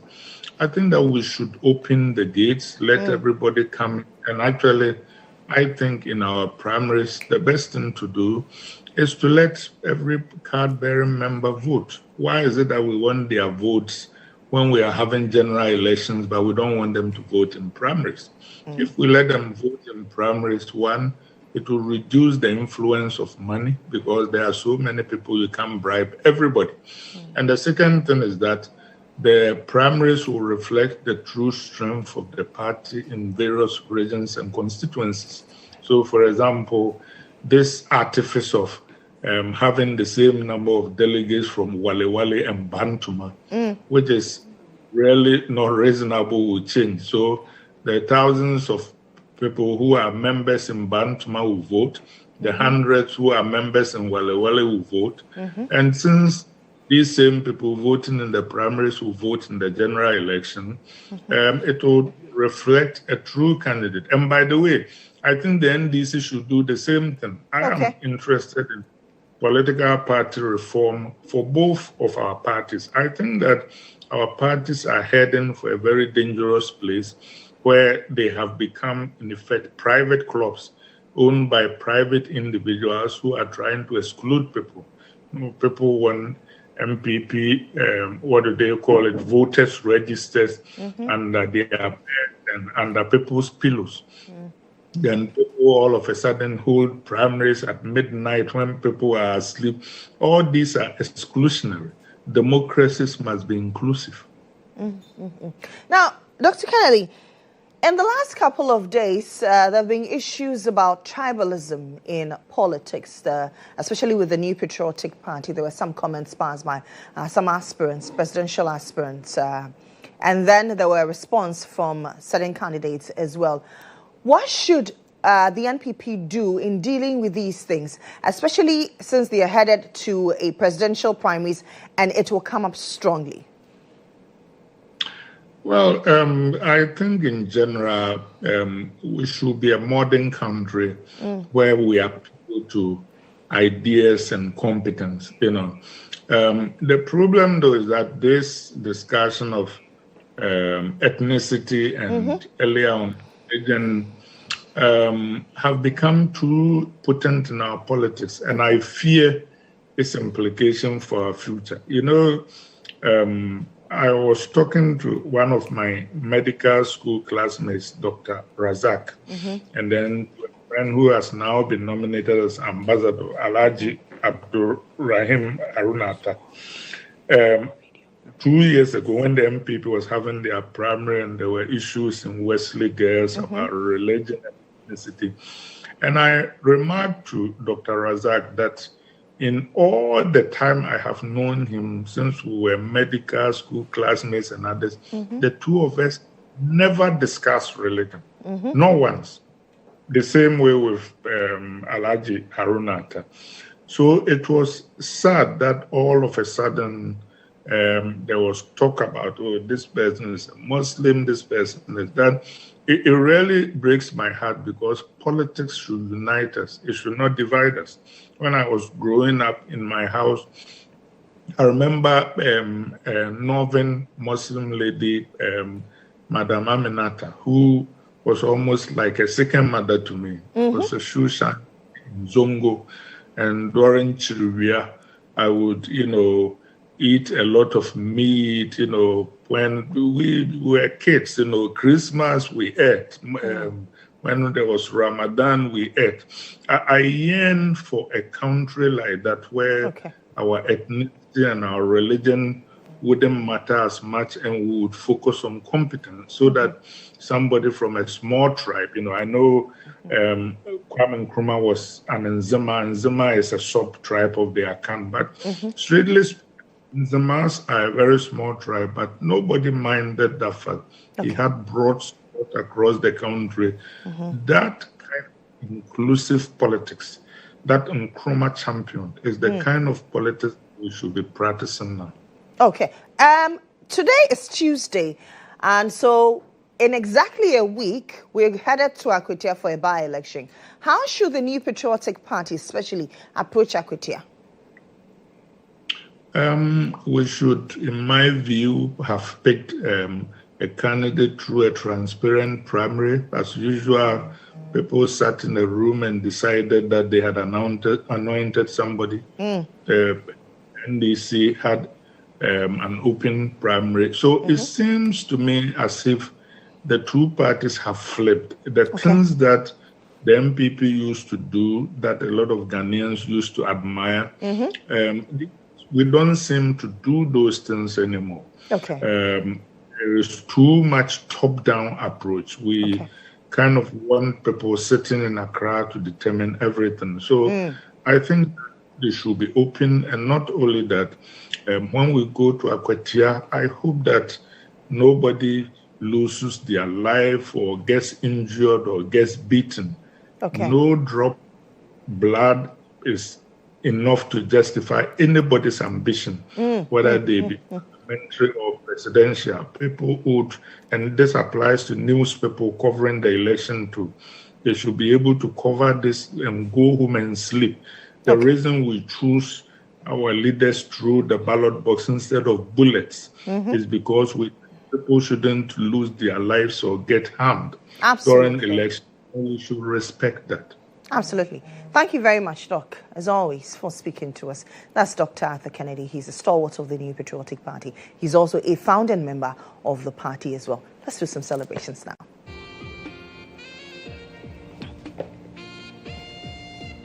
Happy birthday, Mr. Prince Sampa. We're grateful for a brother, friend, teacher, and leader whose dedication, zeal, and genuine care reflects the heart of God. Your life continues to inspire us, and we pray for greater grace, joy, and blessings in the years ahead. From the Sound of Liberty Choir and the entire Assemblies of God CLC Church, Winneba, Low Cost.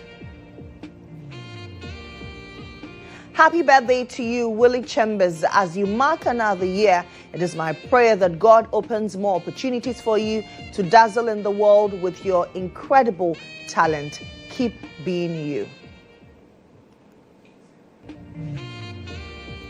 Birthdays are a new start, a fresh beginning, and a time to pursue new endeavors with new goals. Move forward with confidence and courage. You're a very special person. May today and all of your days be amazing. Happy birthday, Rita Na Baby from Shushu. Happy birthday, Dad, Mr. Kinsley Benjamin Sawyer. Thank you for all that you do for us, and may the good Lord grant you long life, good health, and more wealth. God bless you, Spy Killer, and we love you from Oreyemi, Adekunle, and Akilakba Sawyer. You're the heart of our family and the reason we know what true love feels like. We're so grateful for your endless sacrifices, your prayers, and your gentle strength. May your day be filled with the same warmth and happiness you've always given us. We love you deeply today and always. Happy birthday, Mommy, from your husband and kids with love. Happy birthday, Anan Kwesiba. May the good Lord continue to bless you and keep you. Have a great day. This is from Kinsley and friends. My dearest Obroni Mutinta, you're such a beautiful hearted woman of God.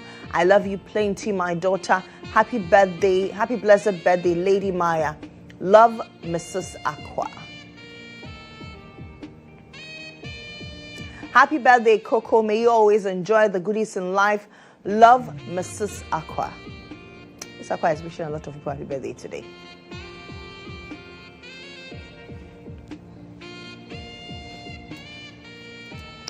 That should do for the show. If you're marking your birthday today, happy birthday to you.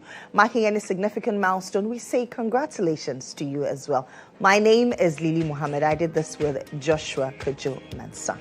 Have a great day. Bye for now. See you tomorrow.